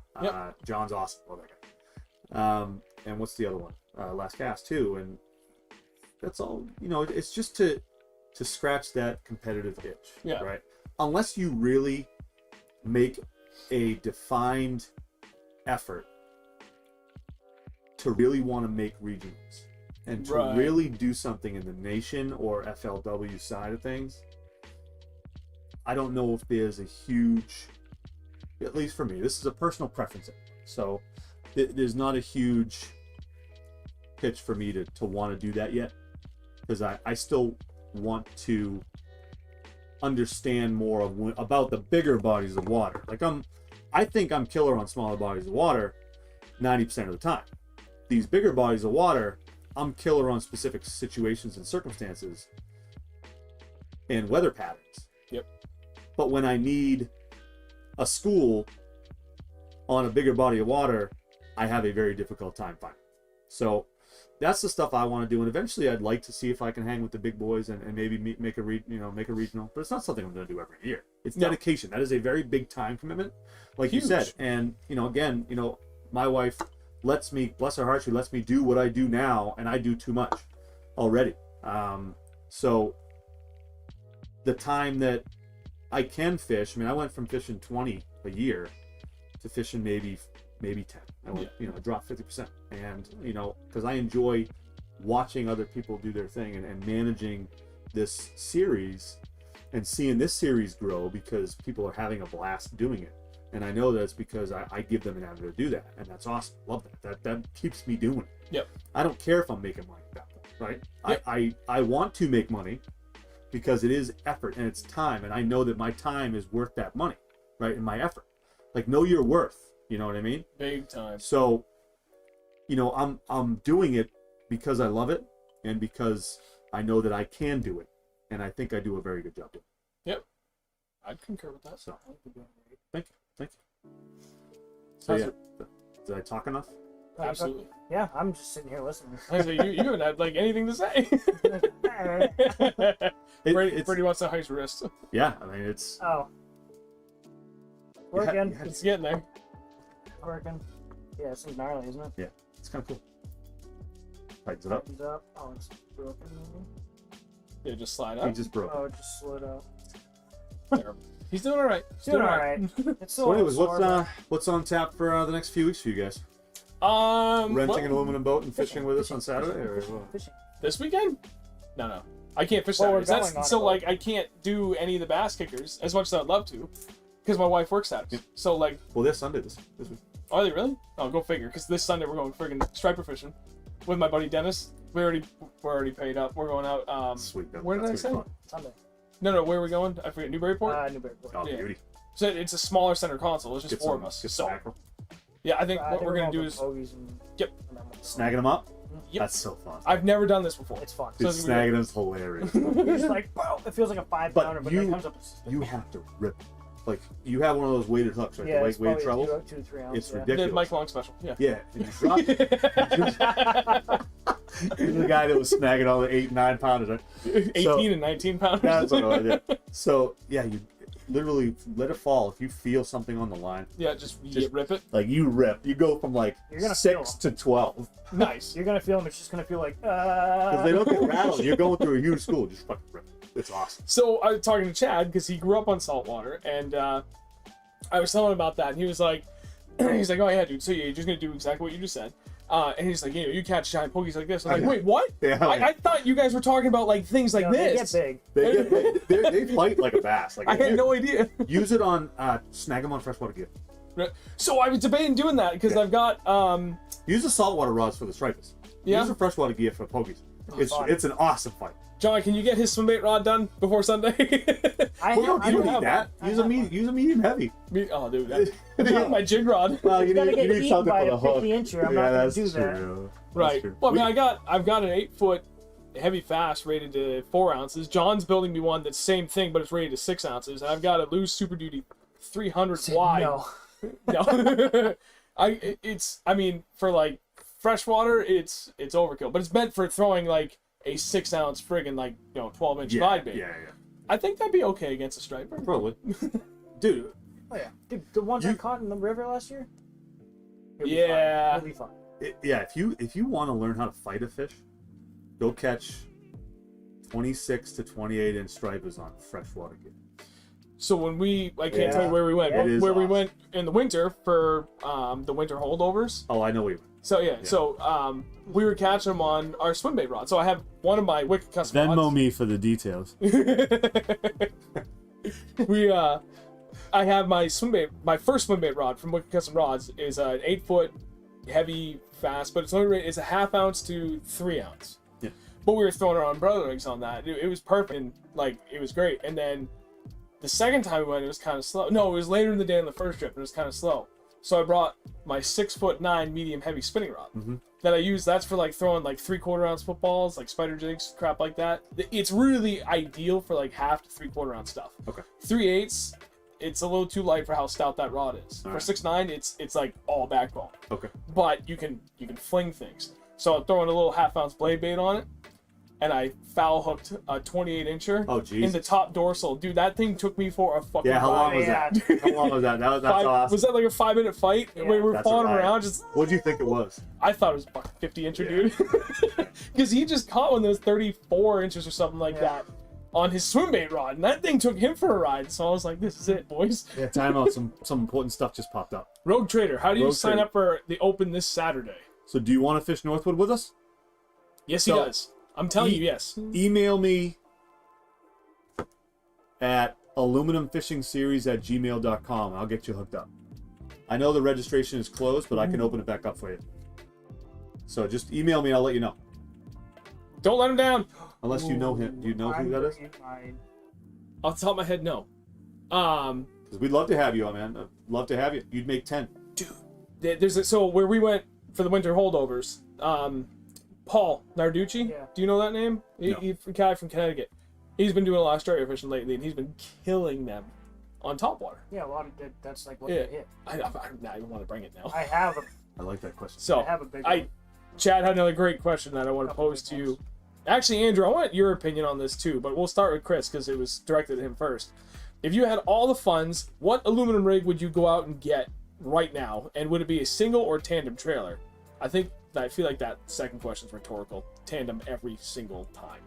I know it's more money, maintenance, but my God, it's drive so much smoother. TJ's Yeah. So I would do anything with a 115, you're going single. You don't need anything higher.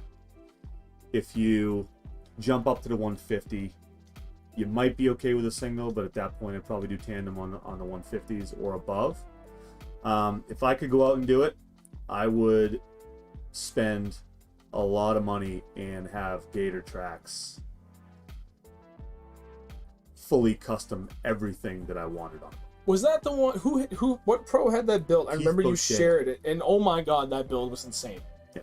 All the black sea deck or like a really dark gray sea They deck don't or do, whatever. I don't know if they do C-Deck. They have their own. Wait, Shit. but it was similar material. Correct. Yeah, and it looked. Oh my God, Like you that can, thing was insane. and again, like, I love being unique. Like I didn't see many RT 188s when I got my Ranger up here because Yeah. aluminums were pretty new at that time. Yep. Or at least for Ranger. And then G3s, there's not a lot of them up here that I see anyways in tournaments. Yep. So I'd want something that's unique. I don't think there are any Gator tracks up here, and I'd love to do that. Yeah. Never. What would you build? If you were to go out, because I know you were just talking about this recently, where you're like, I really want to go out and get a boat. Like if both kind of limited funds, like if you could just go out and buy one tomorrow and just pick something up, what would you get? And then if you were like, okay, you know what, screw it, I can only live once, I'm gonna go get what I want. What are you getting? So I only answered number 2 of that question. I want to answer number 1. You go Go first. You What are already you answered. gonna think about? Change your answer. Well, no, he No, said. Buy I gave him now the versus- unlimited funds versus Yeah. So like if I wanted to go out and get a boat that wasn't unlimited $1 funds, million. or if I could just go out and get one now, I would go out and get an Express. I would get an Express 19 with a 150 on, and I'd be perfectly. Yeah, that's Because that way I can. So that way the 200's not too. The 150's not too big that I can't still get into some of the smaller places that I love. Yep. fiberglass guys just won't go into because it's treacherous. But Give me a break. well, most people. We are not in that most. Correct. Push your boat, we're going. So yeah, I don't, I wouldn't, I think that 150 would be perfect for the things that I do. Especially with the Express and the thicker aluminum, I think it would be a smoother ride. Yep. And the deck space on that is really, really nice. So, and they got a great reputation.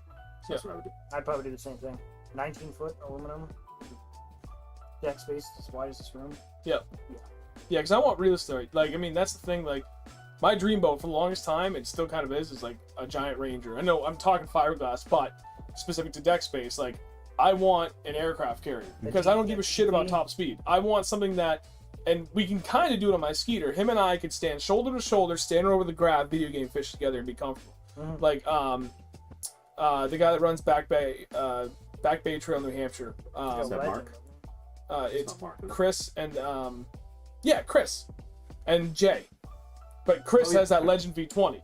And I went and looked at it it's 2017, a year before I bought my Skeeter from Scott. Right. And it was definitely on my price range. But God, I want to make it happen. And I kind of regret not just saying and doing it. But, like, I mean, do you know Chris with that V20? He's a big dude. I mean, you and I are pretty much the same height. Yeah. He's our height, maybe even an inch taller, but he's broad. Okay. And And we're up in the boat, and he's showing me stuff. He's like, "Come up here," and he goes up. And he stands like, if this is the trolling motor pedal, right? Yeah. He stands right here. He goes, "Stand right there," and I go there. I was like, "Holy shit!" I was like, yeah. "I'm comfy up here. Like, I want that. Forget top speed, man. I want comfort on that I'm deck with you. space." And that's what I would like. If I was going for aluminum, that'd be priority number one. And I make everything else work after that. Like, okay, based on that hull width, I guess I can only afford 115, but I don't give a shit. I just want to be able to fit comfortably because 95% of what you're doing is up front. True. And, Mike and I have been doing that for years. Mm-hmm. In a Tracker and in my Ranger, which he owns now. Yep. And now my G3.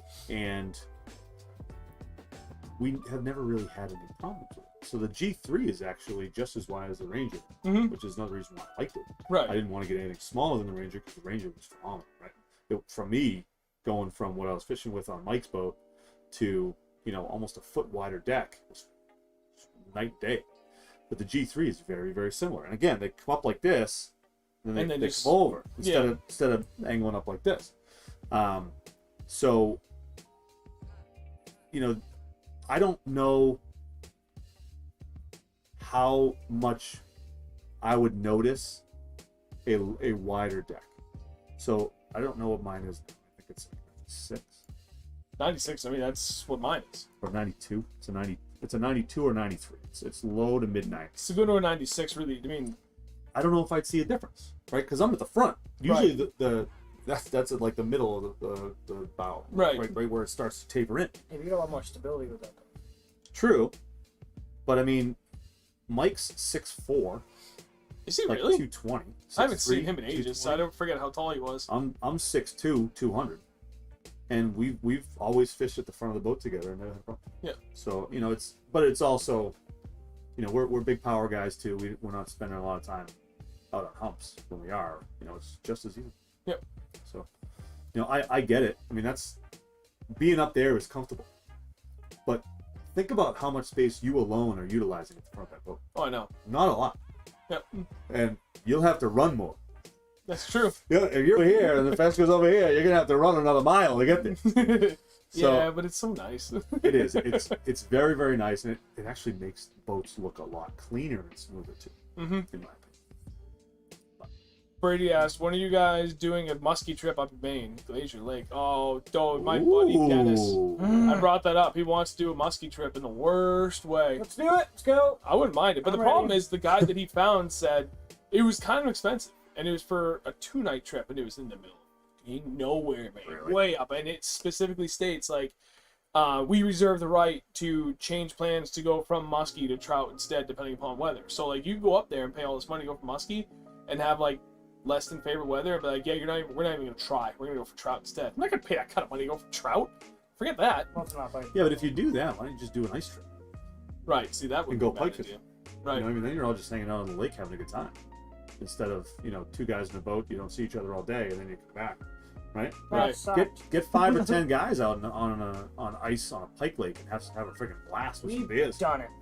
That'll be awesome. I've done If it you guys are gonna do it again, I'm in. Okay, Let's do it. I'm in. Cool. Gator tracks with a 300, exactly. They Oh my make God. 300s. That would be insane. See ya. They do. That's like I'd probably actually get with Brian had if I was to get a tin boat. So here's a with a perfect. jet drive. Jet, well, yeah, whatever Yeah. it is. Yeah, that's fun. So here's a perfect example. So Stefan Lilios, Ridgeland Farm. Oh, that's Stefan? Yep. All right. Hey, buddy. He had a Tracker 195, bunch of issues. I believe they had an issue with how heavy the engine was. He had a 150. Yeah. It cracked the hull. Really? So, it's, they need to do some development in my eyes for some of the bigger tractors. Yep. So if Interesting. you're thinking about a tracker, I wouldn't get the 150 on it, at least for a couple of years until they sort some things out. What does Kristen's have? A 90 or a 110? Or 60? 60. 60 is right. Those are enough. So in my Yeah, personal I think opinion, those are fine. Yeah. 60. It scoots. in my personal opinion, take this with a grain of salt. Anything up to a 115 is salt bay. Anything with a 115, you're fine with the 0.1 thickness. Yep. That'll do anything you want to do. Anything over that, if I'm going to a 135, which the Vex system, or a 150, I sure as shit want that thicker. I got you. I want the thick aluminum, like, fine. Even if I have 60 on them. Yeah, because knowing you're definitely going to bash up on the rock. Oh, yeah. Hey, Sean, remember that I mean, stretch you're of not rapids in the gonna river? find that. Yeah. Unfortunately, Guess where I am. You're not going to find that with some of the earlier, with the lower Yeah, no, they're really engines, because their margin isn't going to be enough, because they're going to have to pay a shit ton for this extra thick aluminum. Right. They can jump up the prices for the 19s and 20s. Mm. With the 60 horses, their margin's a little less. So you're not going to be able to find something like that unless you custom build it, and then you're going to spend probably as much as you would getting an 18 footer with a 115. Right. Dude, I can't even imagine what aluminum boats might be costing right now. Although I'm assuming that with most aluminum boat builders, they're probably locking in pricing on material costs way in advance. Probably. I Because hope they would. Right, because you're the same as me. You have a manufacturing background, and you know what the cost of raw materials, especially aluminum, has done just in the last 6 months alone. It's insane. Dude, we're charging. Yeah, see, 150 way too big for that. Yeah, crack the transom 3 times. Oh my god. Yeah. That's bad. Just cracking it once is pretty rugged. 3 times? Ugh. That's insane. Yeah, I just saw that John B went up there, did that pipe up there. They got one in 2 days. I mean, a muskie. Oh really? Yeah, they got one in 2 days. Good size? It was pretty big. Nice. It wasn't huge, but I mean, it was probably mid 40s. That's still pretty That's damn sweet. good. Yeah. That's fun. We're positive that last That'd be year when we were on the St. Lawrence River, we were getting bit by muskie because from We're in everything we 60 know, feet of water. we're drop shot in 60 feet of water. Pike don't go that low. And That's when you need the sensitive rosin. And dude, like you feel it, and you feel goby, and then nothing, and then you felt a solid thump, and then just zero, nothing. I mean, just one solid. You and go wind. thump, you go, you're like, oh no. Like what else could it God. have been? Because in one bite, it's just gone, and we're 60 to 65 Was feet it of water. snapping or no? Huh? Snap the line or just? Oh no, one dude! bite Just gone? it was like literally just running through with a razor blade. You felt the thump of it passing through the line, Okay. and it was just gone. Like you couldn't set into it because it was already gone. Yeah. Gotcha. So nuts. I'm positive that we were getting bit by muskie because it happened probably 10 times during the week.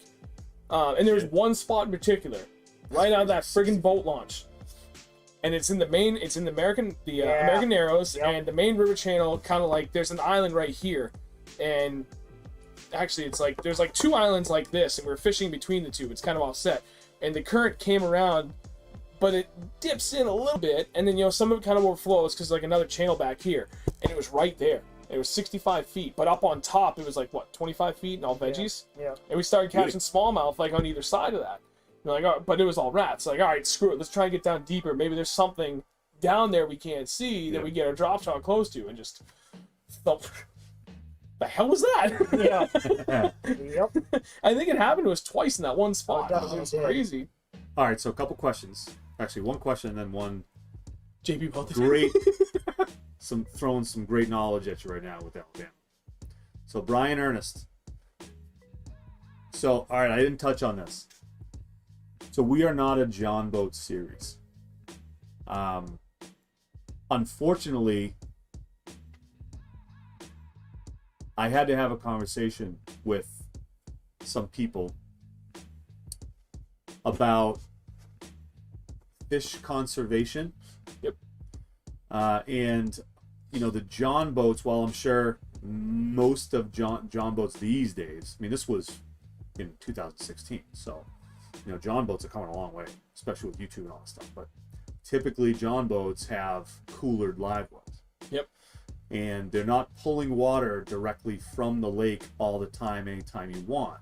So some people had a difficult time with that concept.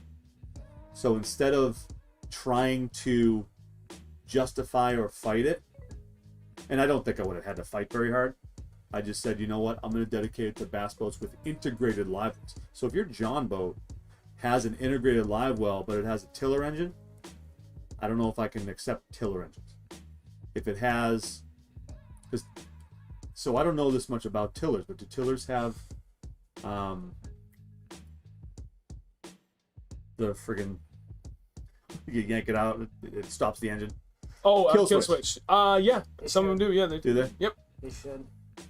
Some of them did. The ones that I looked at did. That was a safety issue. So it became a fish conservation and a safety issue. So in the series, we've done well enough that potentially there could be a John boat series down the road. But right now we're just, in some of the southern states, they're doing it as on an at-will basis. So if someone comes in and says, I got a John boat, we look at it and make a determination on whether we can use it or not, whether you can use it in the series or not. Up here, we say no to John boats, unfortunately, right now. So I know there's Slay Nation, which does specialize in small boats like that. Yep. But if memory serves correct, and it's something you could take into consideration for your trail too, is they don't live well anything, they go like yak format. Measure. So they measure. So That's give a them lot numbers on a that director. right. So you have to give them registration numbers that morning, so they can't cheat in the whole 9 yards, and you have to. There's a lot more discretion involved in that, but it is an avenue that at least people have proven that it works. Potential, and it's been, this Tourney X thing has been pretty popular lately. I've even used it, so I know I'm familiar with it. So, definitely an avenue down the road if we get enough, interest in it. I just haven't seen that kind of interest, to be honest with you. Gotcha. Especially, everything funnels through my, the email for the business. So I would have seen a lot of that. But I think I answered enough questions early on that nobody's really asked me about it.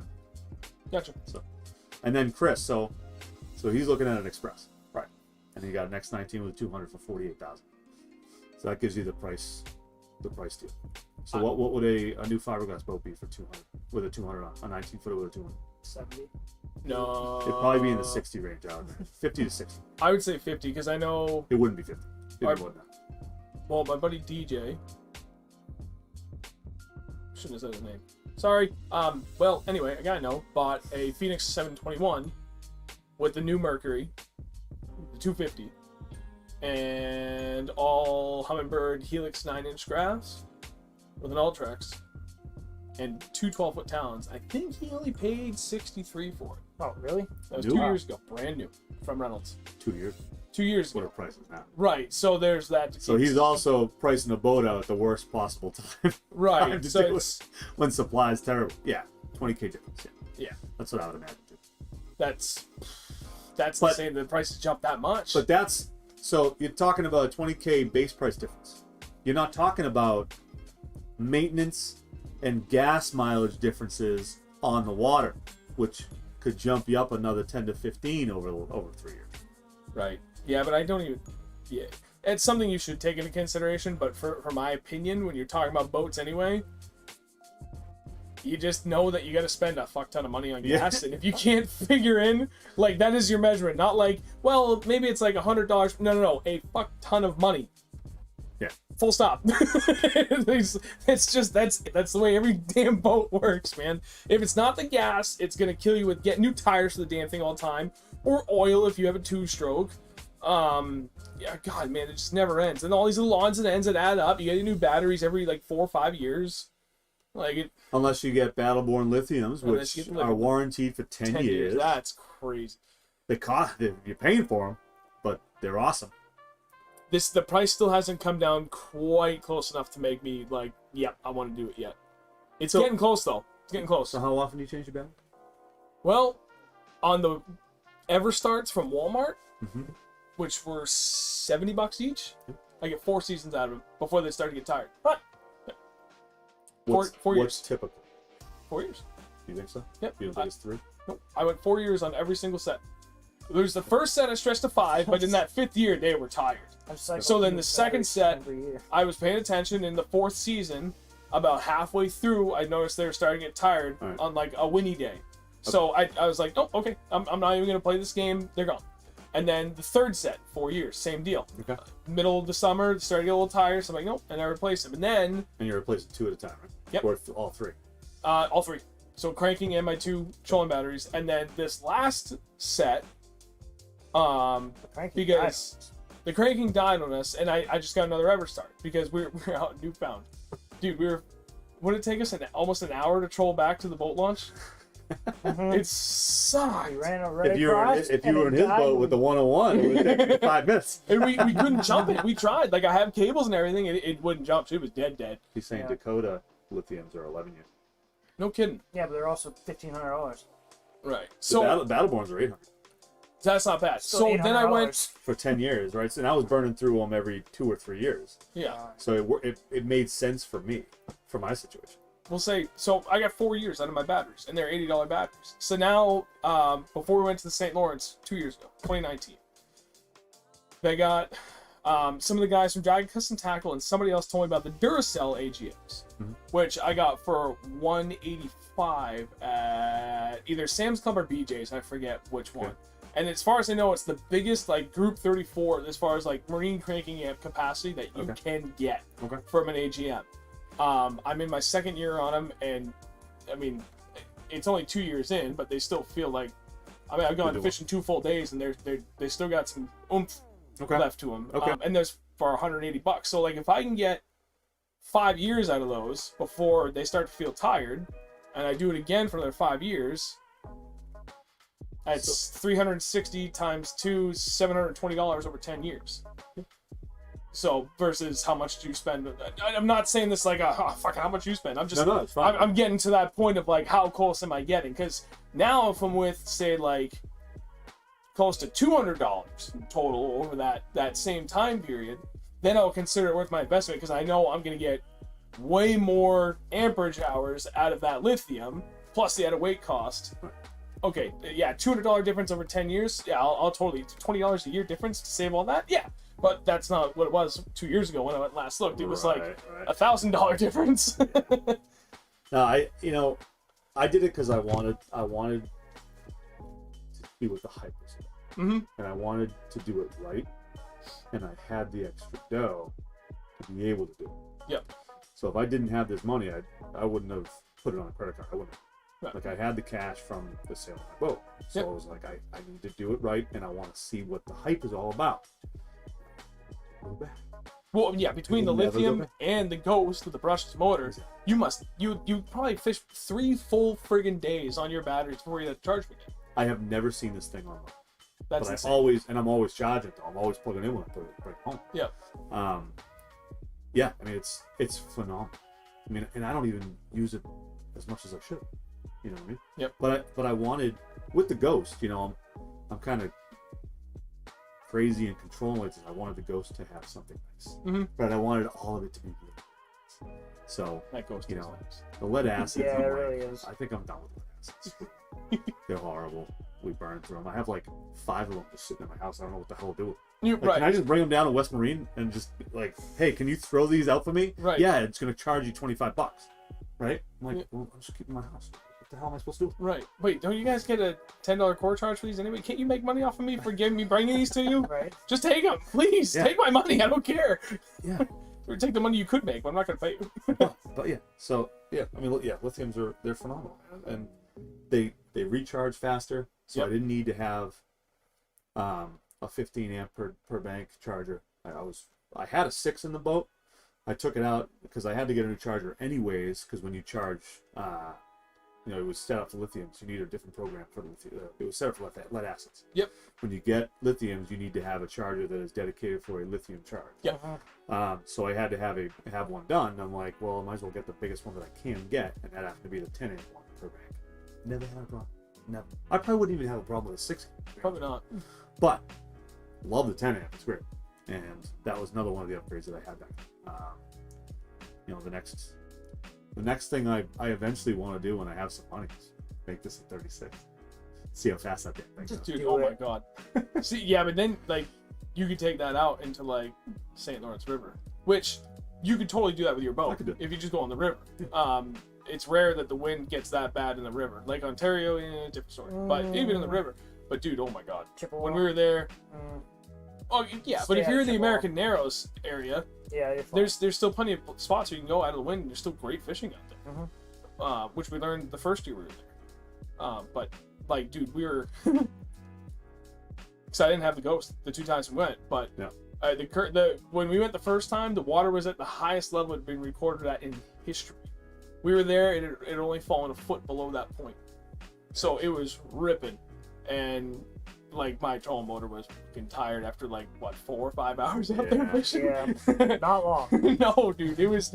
But I mean, it was so fast even still last year, and it was high, but nowhere near like record level high. Yep. We were throwing 1 ounce weights on our drop shot, 150 foot casts because it was so hard. Swim bait rod. Seriously, man, like 150 feet, pretty consistently because 8-pound leaders, so we didn't want to go too hard because we were snapping them off if we went a little too hard. What are you going for? We're going for smallies. But in 65 feet of water in that current, 150 foot cast, by the time it hit the bottom, it was straight down below our feet. I shit you not. We kept doing it. We're like, this can't actually be it. And we were like, watching our line. We're like, oh my god. And then it just does like the thump when it hits the bottom. Yeah. We're right below the. And we could tell the current was still pulling along even at 65 feet. But we could tell, like he just said, you watch it. Okay, we know it's at the bottom, but it's maybe 5 feet in front of us. And at that point, you're probably using your 360 looking out front for rocks, trying to get it right behind those rocks for the eddies. No, pretty much just trying to find the humps. Yeah. Because there's real no accuracy up there because the current's ripping that. If you're at a hump here, fish is sitting right here, waiting for the bait to come right over. Yep. Nice. Oh, we lost giants out there. Yeah. It's okay. It happens. You get into them. You found them. Yeah, we did. That's every day. That should be your positive right there. Every trip, focus on one positive. If you have a negative, focus on a positive. That was turn your day. That was the biggest thing we had coming out of there. We got our teeth kicked in, man. Both weeks we went, and there was one day the first year we went, 2019, where I didn't get skunked, but at the same time I did. I hooked 5 fish and I lost all 5 of them halfway. I think I remember seeing that post. Yep, but he's got a picture that still fucking kills me where he's holding all 3 fish. He's like, like they're his firstborn kid, and it's the funniest damn thing. But he killed it that day. Like he caught just all quality. Yeah. And then last year when we went, there's one day I caught one and he hooked one that he lost. Yeah, that picture, I love it. Just loving on him. I don't know if you guys can see it. Yeah, they can. Loving my baby. Surprised you weren't like this. Right. There was too many of them. That's when you do if we caught 6. Yeah. But you know, like at the end of the day, like we were talking about it, and someone made a comment. I forget who it was because it's not important. But someone kind of made a comment like, "Oh man, I kept doing up there and didn't catch. Like you didn't kill it. It's Lake Ontario." I'm like, "No, you don't understand. It took me 10 years of fishing Newfound Lake to get as good as I am on it. That's a 4,200 acre lake. Chamoun Bay alone." Yeah. One bay on Lake Needle in a Ontario haystack. is 9,000 acres. Mm-hmm. That's just the bay. There's a lot in there. There's a lot. The island, the one island we fished around, Grenadier Island in Lake Ontario on the U.S. side, is bigger than Newfoundland. Mm-hmm. Yeah. Like it is an That's bigger than unreal Newfoundland? amount of water. It's probably not, but it's Might have been big that island, weekend because it was so high. dude. So it's like was... the fact that we caught fish or at least hooked into them Gnarly. every single day, both times we went out. That's to me, I'm fucking pretty happy with that. Yeah. Yeah. Definitely. Speaking of coming out with a positive. And you But went, at the end of August.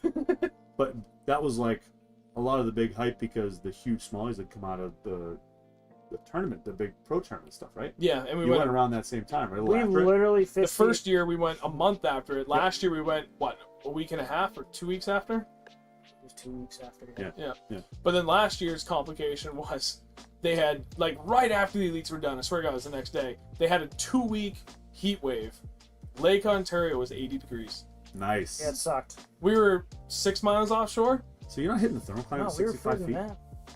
Dude, we were all over. We lived, no joke. We hooked into giants both in 65 feet of water, and him and I both lost one that were Well, minimum over 5, probably pushing 6 pounds in Yeah. 2 feet of water. Did you have to fizz them? Yeah. So we didn't have a fizzing tool, Okay. but we found What'd you video that if you take Something out. your 15 miles out. We figured it out. if you take your lead weight, like from your marker buoys, Yeah. and you literally just stuff it in them, and just drop them down. You'll see it. And then and you watch it, and then eventually they'll hit the bottom, and that weight will pull them all the way down. And you just leave it there. Oh. And then once they equalize and balance out, there's like, and they you're pop the stuffing thing out. weights down their throats? and I got you. and then you just wait until the buoy stops moving. It took like 5 minutes both times, but like, because there was one Dude. time, the first time we did it, we went him down. I'm like, oh cool, he's at the bottom. It's just popped it and it came right out. 2 minutes later, things like. We're just like, I think I see him. Thing skyrockets. Belly's up like this. Just at the top like this. Yeah. That was a good. That was like a 4-pounder too, 3.5. Yeah, pounder. it just stuffed the weight back in, dropped back down, and we just left it there. We came back to 5 minutes later, lift up a little bit on it, and he was gone. Always keep safety pins in your boat. But that's the thing. Next time we go, well, now I'm going with TJ, and his boat's already loaded because he tournament fishes up there all the time anyway, so I don't got to worry about it. I've never fizzed a bass. Me in my either. life. Me neither. I don't even know. Like, I rarely to. fish 30 plus. So I don't even think you need to fizz if it's That's less than 30. For us, no. 30's like. I when we love started the fishing third 20 to 30 though. That's my new favorite. Like when they're hitting in 20 30. I don't love spend 50, much. 60. I don't spend as much time as I should in the deeper. 40 to 60 is like. Like every year we get more comfortable and more successful in that deeper water. Like last year, we were killing it 50 feet of water. Yeah. I mean, just like 6-7 straight weeks, I caught a 4.5 pound largie in 55 feet of water. 55 feet. That was Sweet. amazing. So, Like, but so you catch a largie in 50 feet. yeah, Where is that largemouth spawn? 30 feet? Gotta be, right? No. He's not gonna come up to 5. He will. well, in this Sure, specific spot, for him to go to 5 feet of water, and No. it's not like one little tiny spot. It's a sizable area. Okay. 300-foot swim. Yeah, 100 yards, yeah. A lot of pressure difference. Right, He's but come up. I mean, we caught him in November. Oh. So I mean, like, He has some time to scroll out there. I think that's what makes that spot so damn good is that we'll say 500-foot stretch. You have a huge area where they can live shallow when the water temp is right, the time of the year is right, and then literally the rest of the lake, but especially like a juicy section of the lake, 500 feet away, where they can live in 55 feet of water when it gets super cold. Those fish only have to swim 500 feet their entire life to get the whole breadth of like the best damn depths and structure the lake has to offer. So that's why they're so big. They're not really exerting a lot of energy. No, and they're feasting on trout too. yeah. Fat bastards. But I mean, they'd probably live their own all their lives in 20 feet if they could. Probably. They probably don't even Yeah, they need can to go. spawn in 20 feet. Easily, Absolutely. This is that same spot so in that shallow spot, 500 feet from where he caught that tank, was I went there back in April this year. And when I was in between the job I just left and the job I have now, I took a week off and I was like, yeah, I'm gonna go up, fish the spot. It all started on 11/7/2021, 8 weeks, almost 20 pounds each time out. Yep, you're right, because that was when Beauty. John and I went, and John and I had a pretty damn good day that day, and that was like the last day of beautiful weather in the fall, and it got cold fast after that. Okay. Because I was in a t-shirt and shorts that day, and then from there on out, we were layered up in FXR gear, and we even had the space heater out. But Oh yeah, I was on my knees when I caught that 4-pounder. oh my god, it was I funny. was on my knees with a buddy heater next to me. fishing. Nice. Cat caught it underneath TJ's boat. But it was in that same spot. I went there specifically to work Oh, with that's glide bait because like there's one spot where I don't even want to give too much detail, but it's like it's a lane and it's perfect for that position. What's available around it? That's all I could think about for like weeks. I bought a trout 7-inch glide and a trout pattern specifically for this one spot. Okay. And I know I was gonna try elsewhere, but I literally bought it. I'm like, I'm gonna go here and do that with this bait, and I didn't tie it on until that day. Third cast down that lane, I called out a 7+.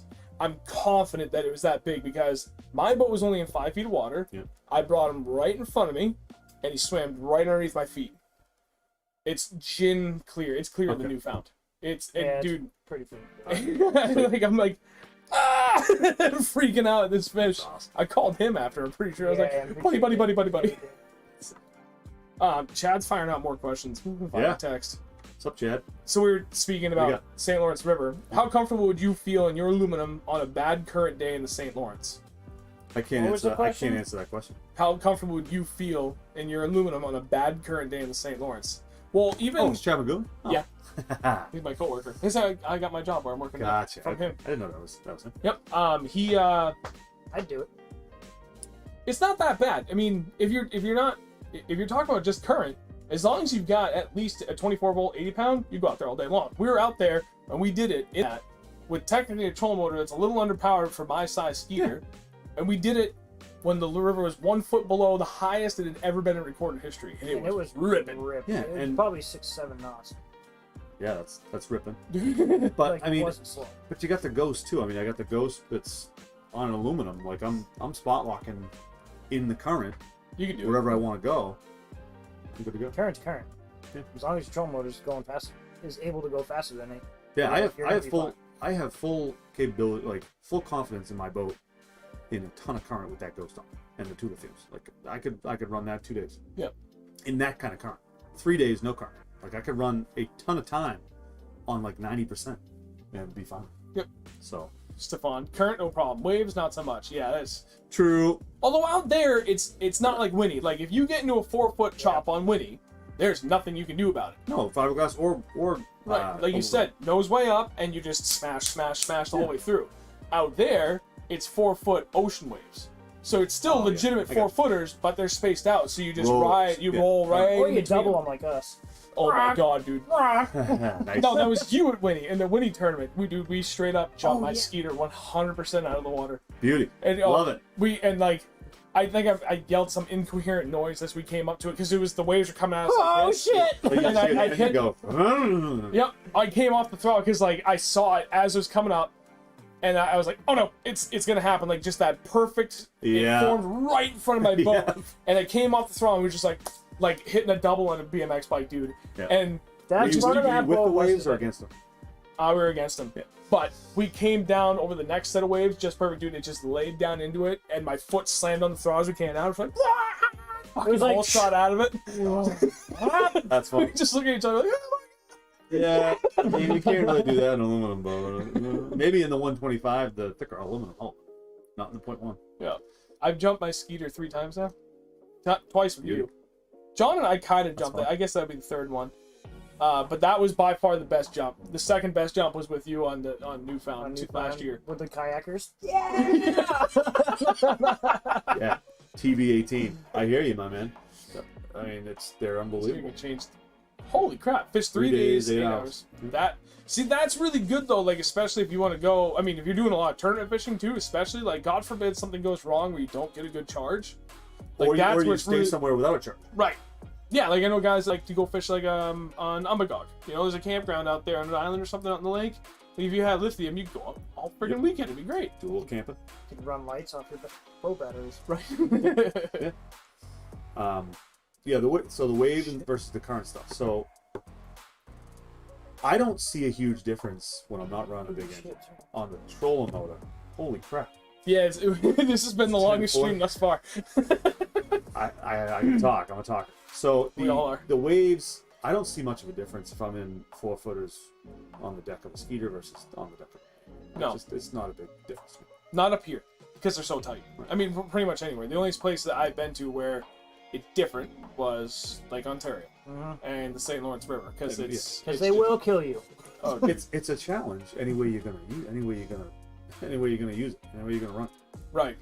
So, but yeah, so that's it. So, all right, then. So one last thing, unless Andrew, you have another question too. But one of the things I really wanted you to recap, Chris, your opinion. Yeah. Top 5 pros and cons of aluminum versus fiberglass, and some of them are pretty obvious, but there might be a couple of points that are not so obvious. If you can't go to 5, that's fine. Even just top 3 pros and cons of aluminum to fiberglass. To kind of like, for if we're gonna put this in one, just sweet, simple kind of. So you're talking 5 pros and recap. 5 cons. Yep. to owning an aluminum boat? Yep. And I don't know, if I can come up with 5 cons, but let's. That's fine. I mean, well, then that's a good thing. Like, it doesn't matter if you can't come up with 5 legitimate ones, and just as many as you can. And shit, if you have even more 5, like more than 5 really really good like pros, like there's like 8 things that I can absolutely speak confidently about. Favorite things and a couple things. Right. Like, because I just want to be able to wrap up the whole night's conversation into one neat, tidy little recap for somebody that made it this far, which if you did, by the way, you're a fucking champ. Thank you very much. It's been a long night. So yeah, I can do that. All right, so let's talk about the first con, and it's weather specific, is you get beat up in big waves. It's not as smooth a ride, obviously. Much rougher. If you can't run over rough water like you can in. Yep. Again, very weather specific and water specific. Up here in New England, we don't have a ton of huge bodies of water. Again, so I don't run into that as much as I could. Let's put it that way. So that would be number 1. Number 2, con.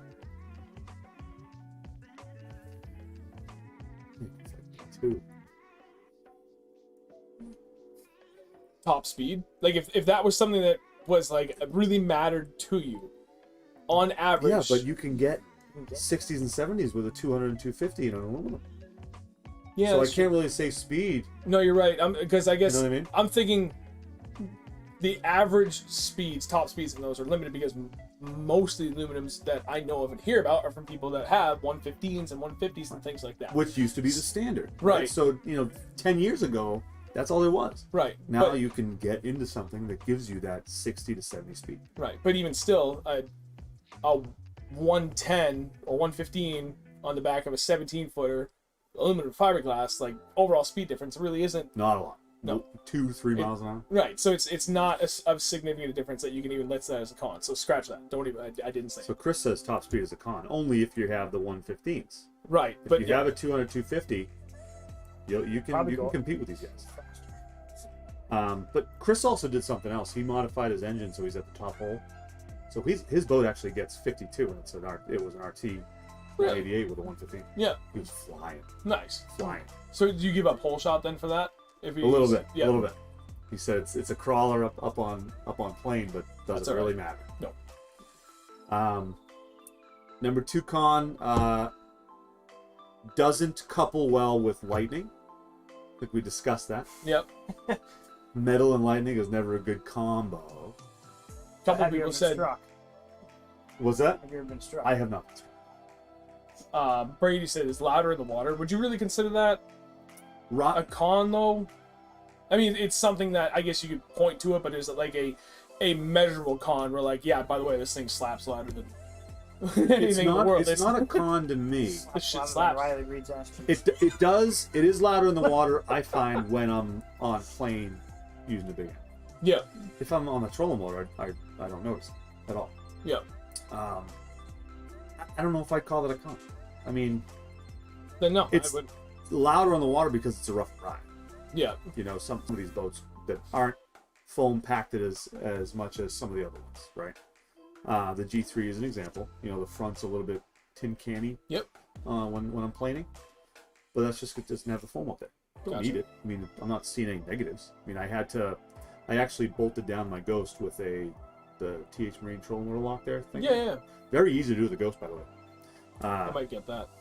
So that made a huge difference, and I love it. Now the thing doesn't bounce as much anymore, but I think that's inherent in any aluminum. Okay. So I don't know. Maybe I'd call that a con. There's a little more vibration up front. Yep. With your trolling motor. So let's say that's number 3. Yep. Number 4. If you're gonna push that hard to think about, It is. there is. I've been so happy with the aluminum pros. boats, right? Right. So I don't see an issue. Right. I So don't see as then much of an issue. there's definitively 2 cons, maybe a third. Beyond that, you're Here- splitting hairs. So here's a 4th. You can dent a hull pretty easily on an old, Okay. right? In rough water, you can dent them. I've done it. I did it with the Ranger. Yep. but they're only going to get better. Like Right. you saw a lot more of this 5 years ago, 5 years ago. Now designers, especially Ranger, I know that they have something going on there where they're redesigning their hull to be a little bit stronger, like with whether it's extrusions or different pieces to really to really look at the functionality of the structural engineering, right? Yeah. Where the stresses are going to be. Yep.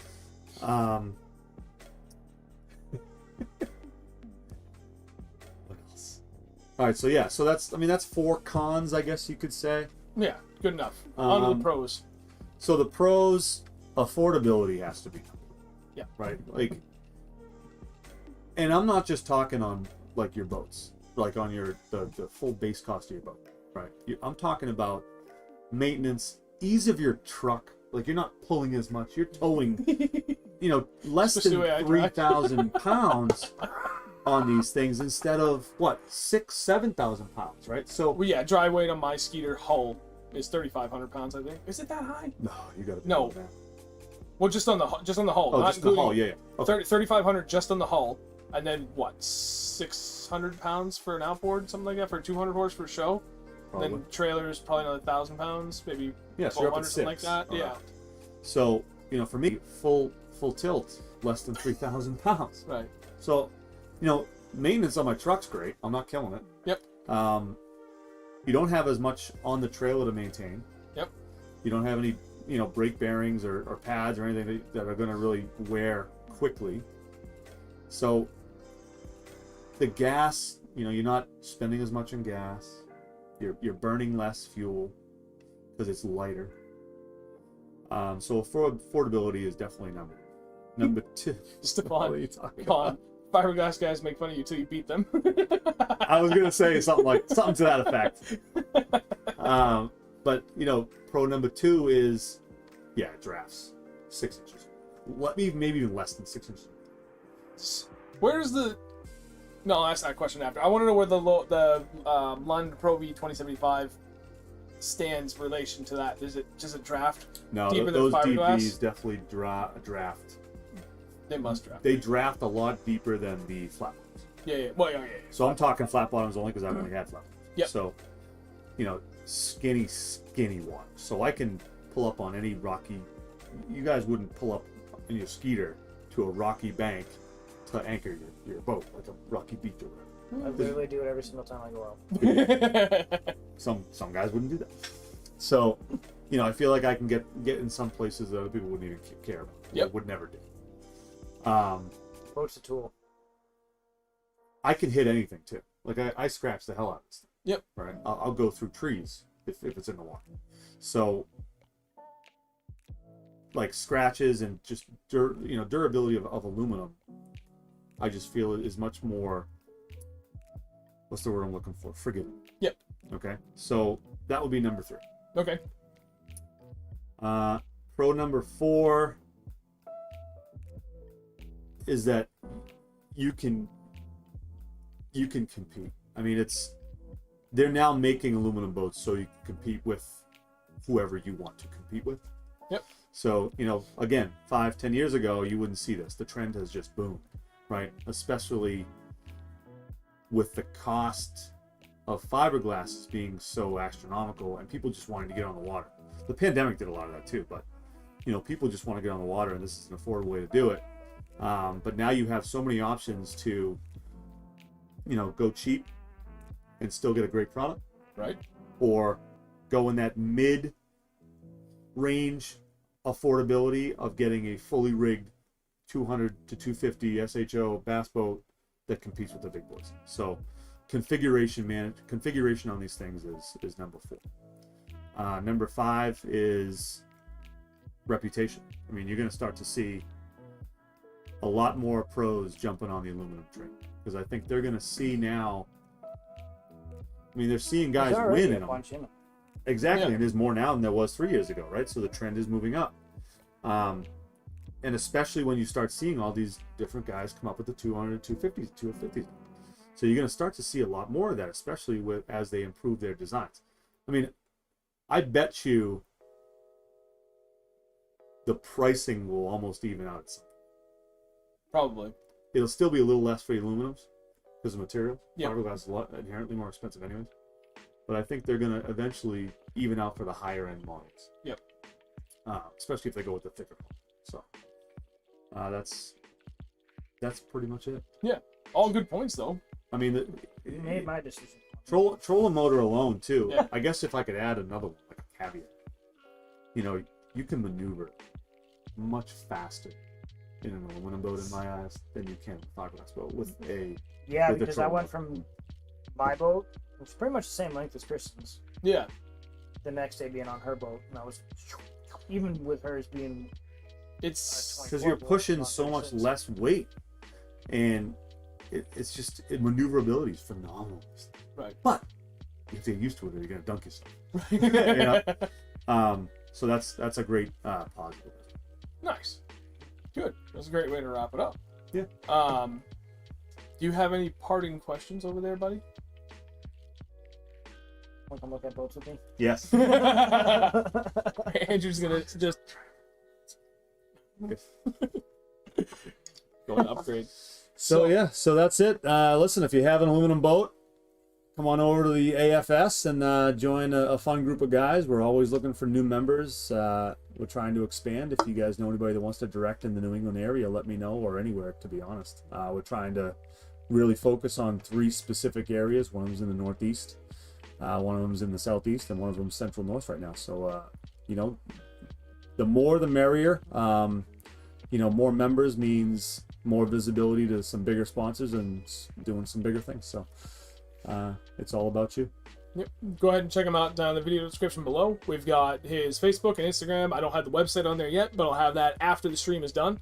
John's got it there in the stream chat now, so you guys go check it out. And again, share it with friends. Like, just word of mouth. Please do not underestimate the power of word of mouth. Like, even if you're not, although if you could right now, maybe just leave a little like on the stream.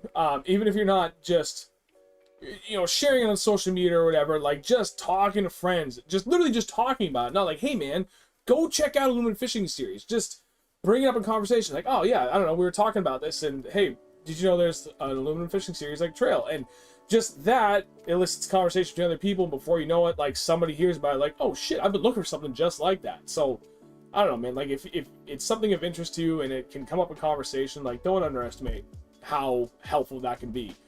But even more helpful is if you go straight to his website, click on a bunch of things. You got it. Yep.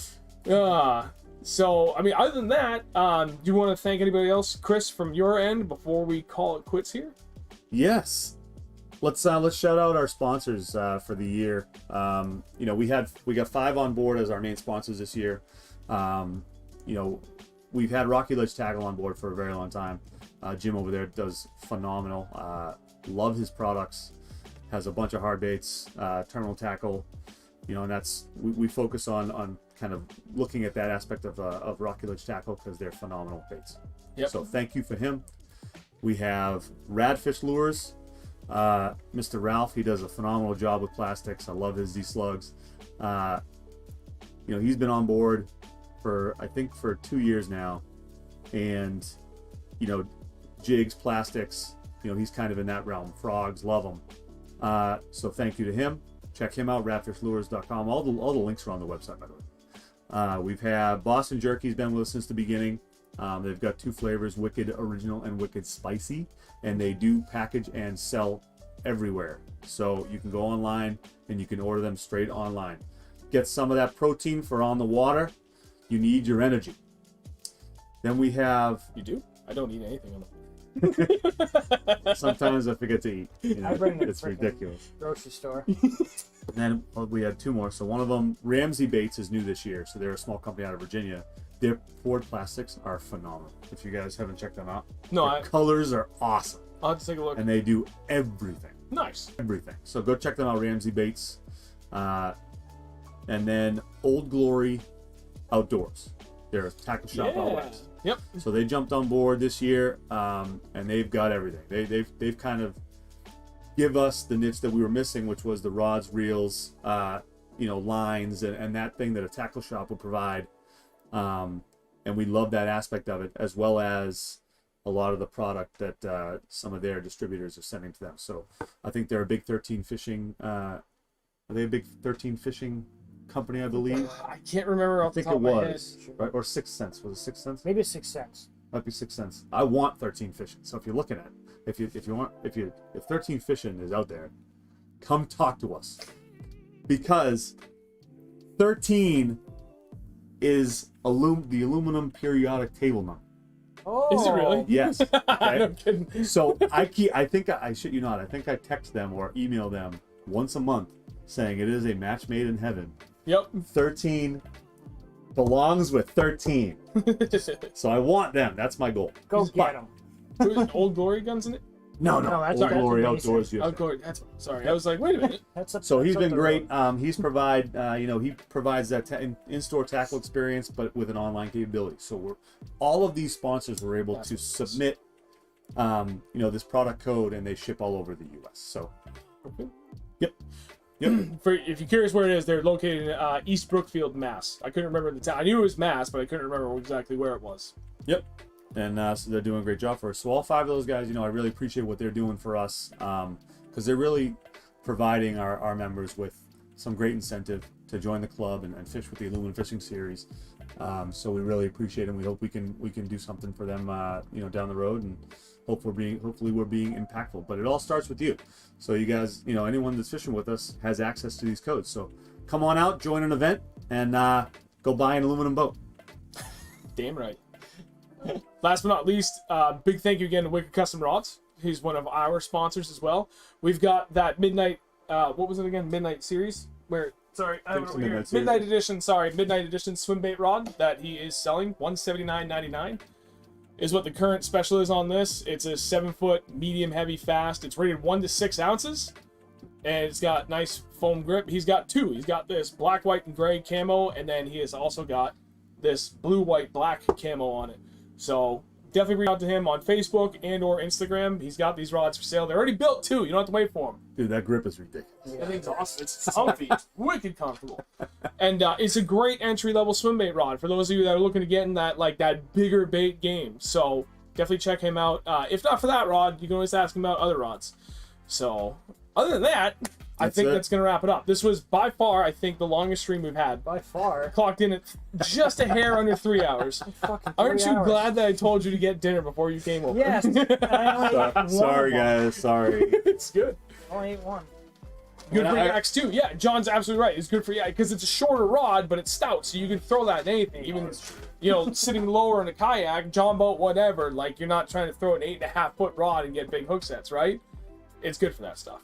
Sorry, you were about to say something right before I completely forgot. I'm so we're sorry. good. I'm good. No, we're good. I mean, Daniel Kane. I think the beauty of this is you can go back and watch the entire stream once it's over now. Yep. Because as soon as it's done, it goes right on the channel. You go back through and watch the whole thing through at any point. Yeah. So, and I hope we provided you guys with a little bit of insight to the boating world tonight. That was kind of the original idea. I know we kind of jumped around a little bit at the beginning, and we did some fun things, and we just had some fun generally just talking about fishing, because I don't get to do this with many people. no, so I love it. But that's But, like you know, just said, that's what we do. Exactly. So I love it. So I just hope that you guys, at least got some good information about some aluminum boats versus the fiberglass boats. It's going to be a debate until the end of time. I'm on the aluminum side, but love the fiberglass side too, man. I love those guys, because we're all friends here. We're all family. We all do this because we love it. So keep doing that, and just remember that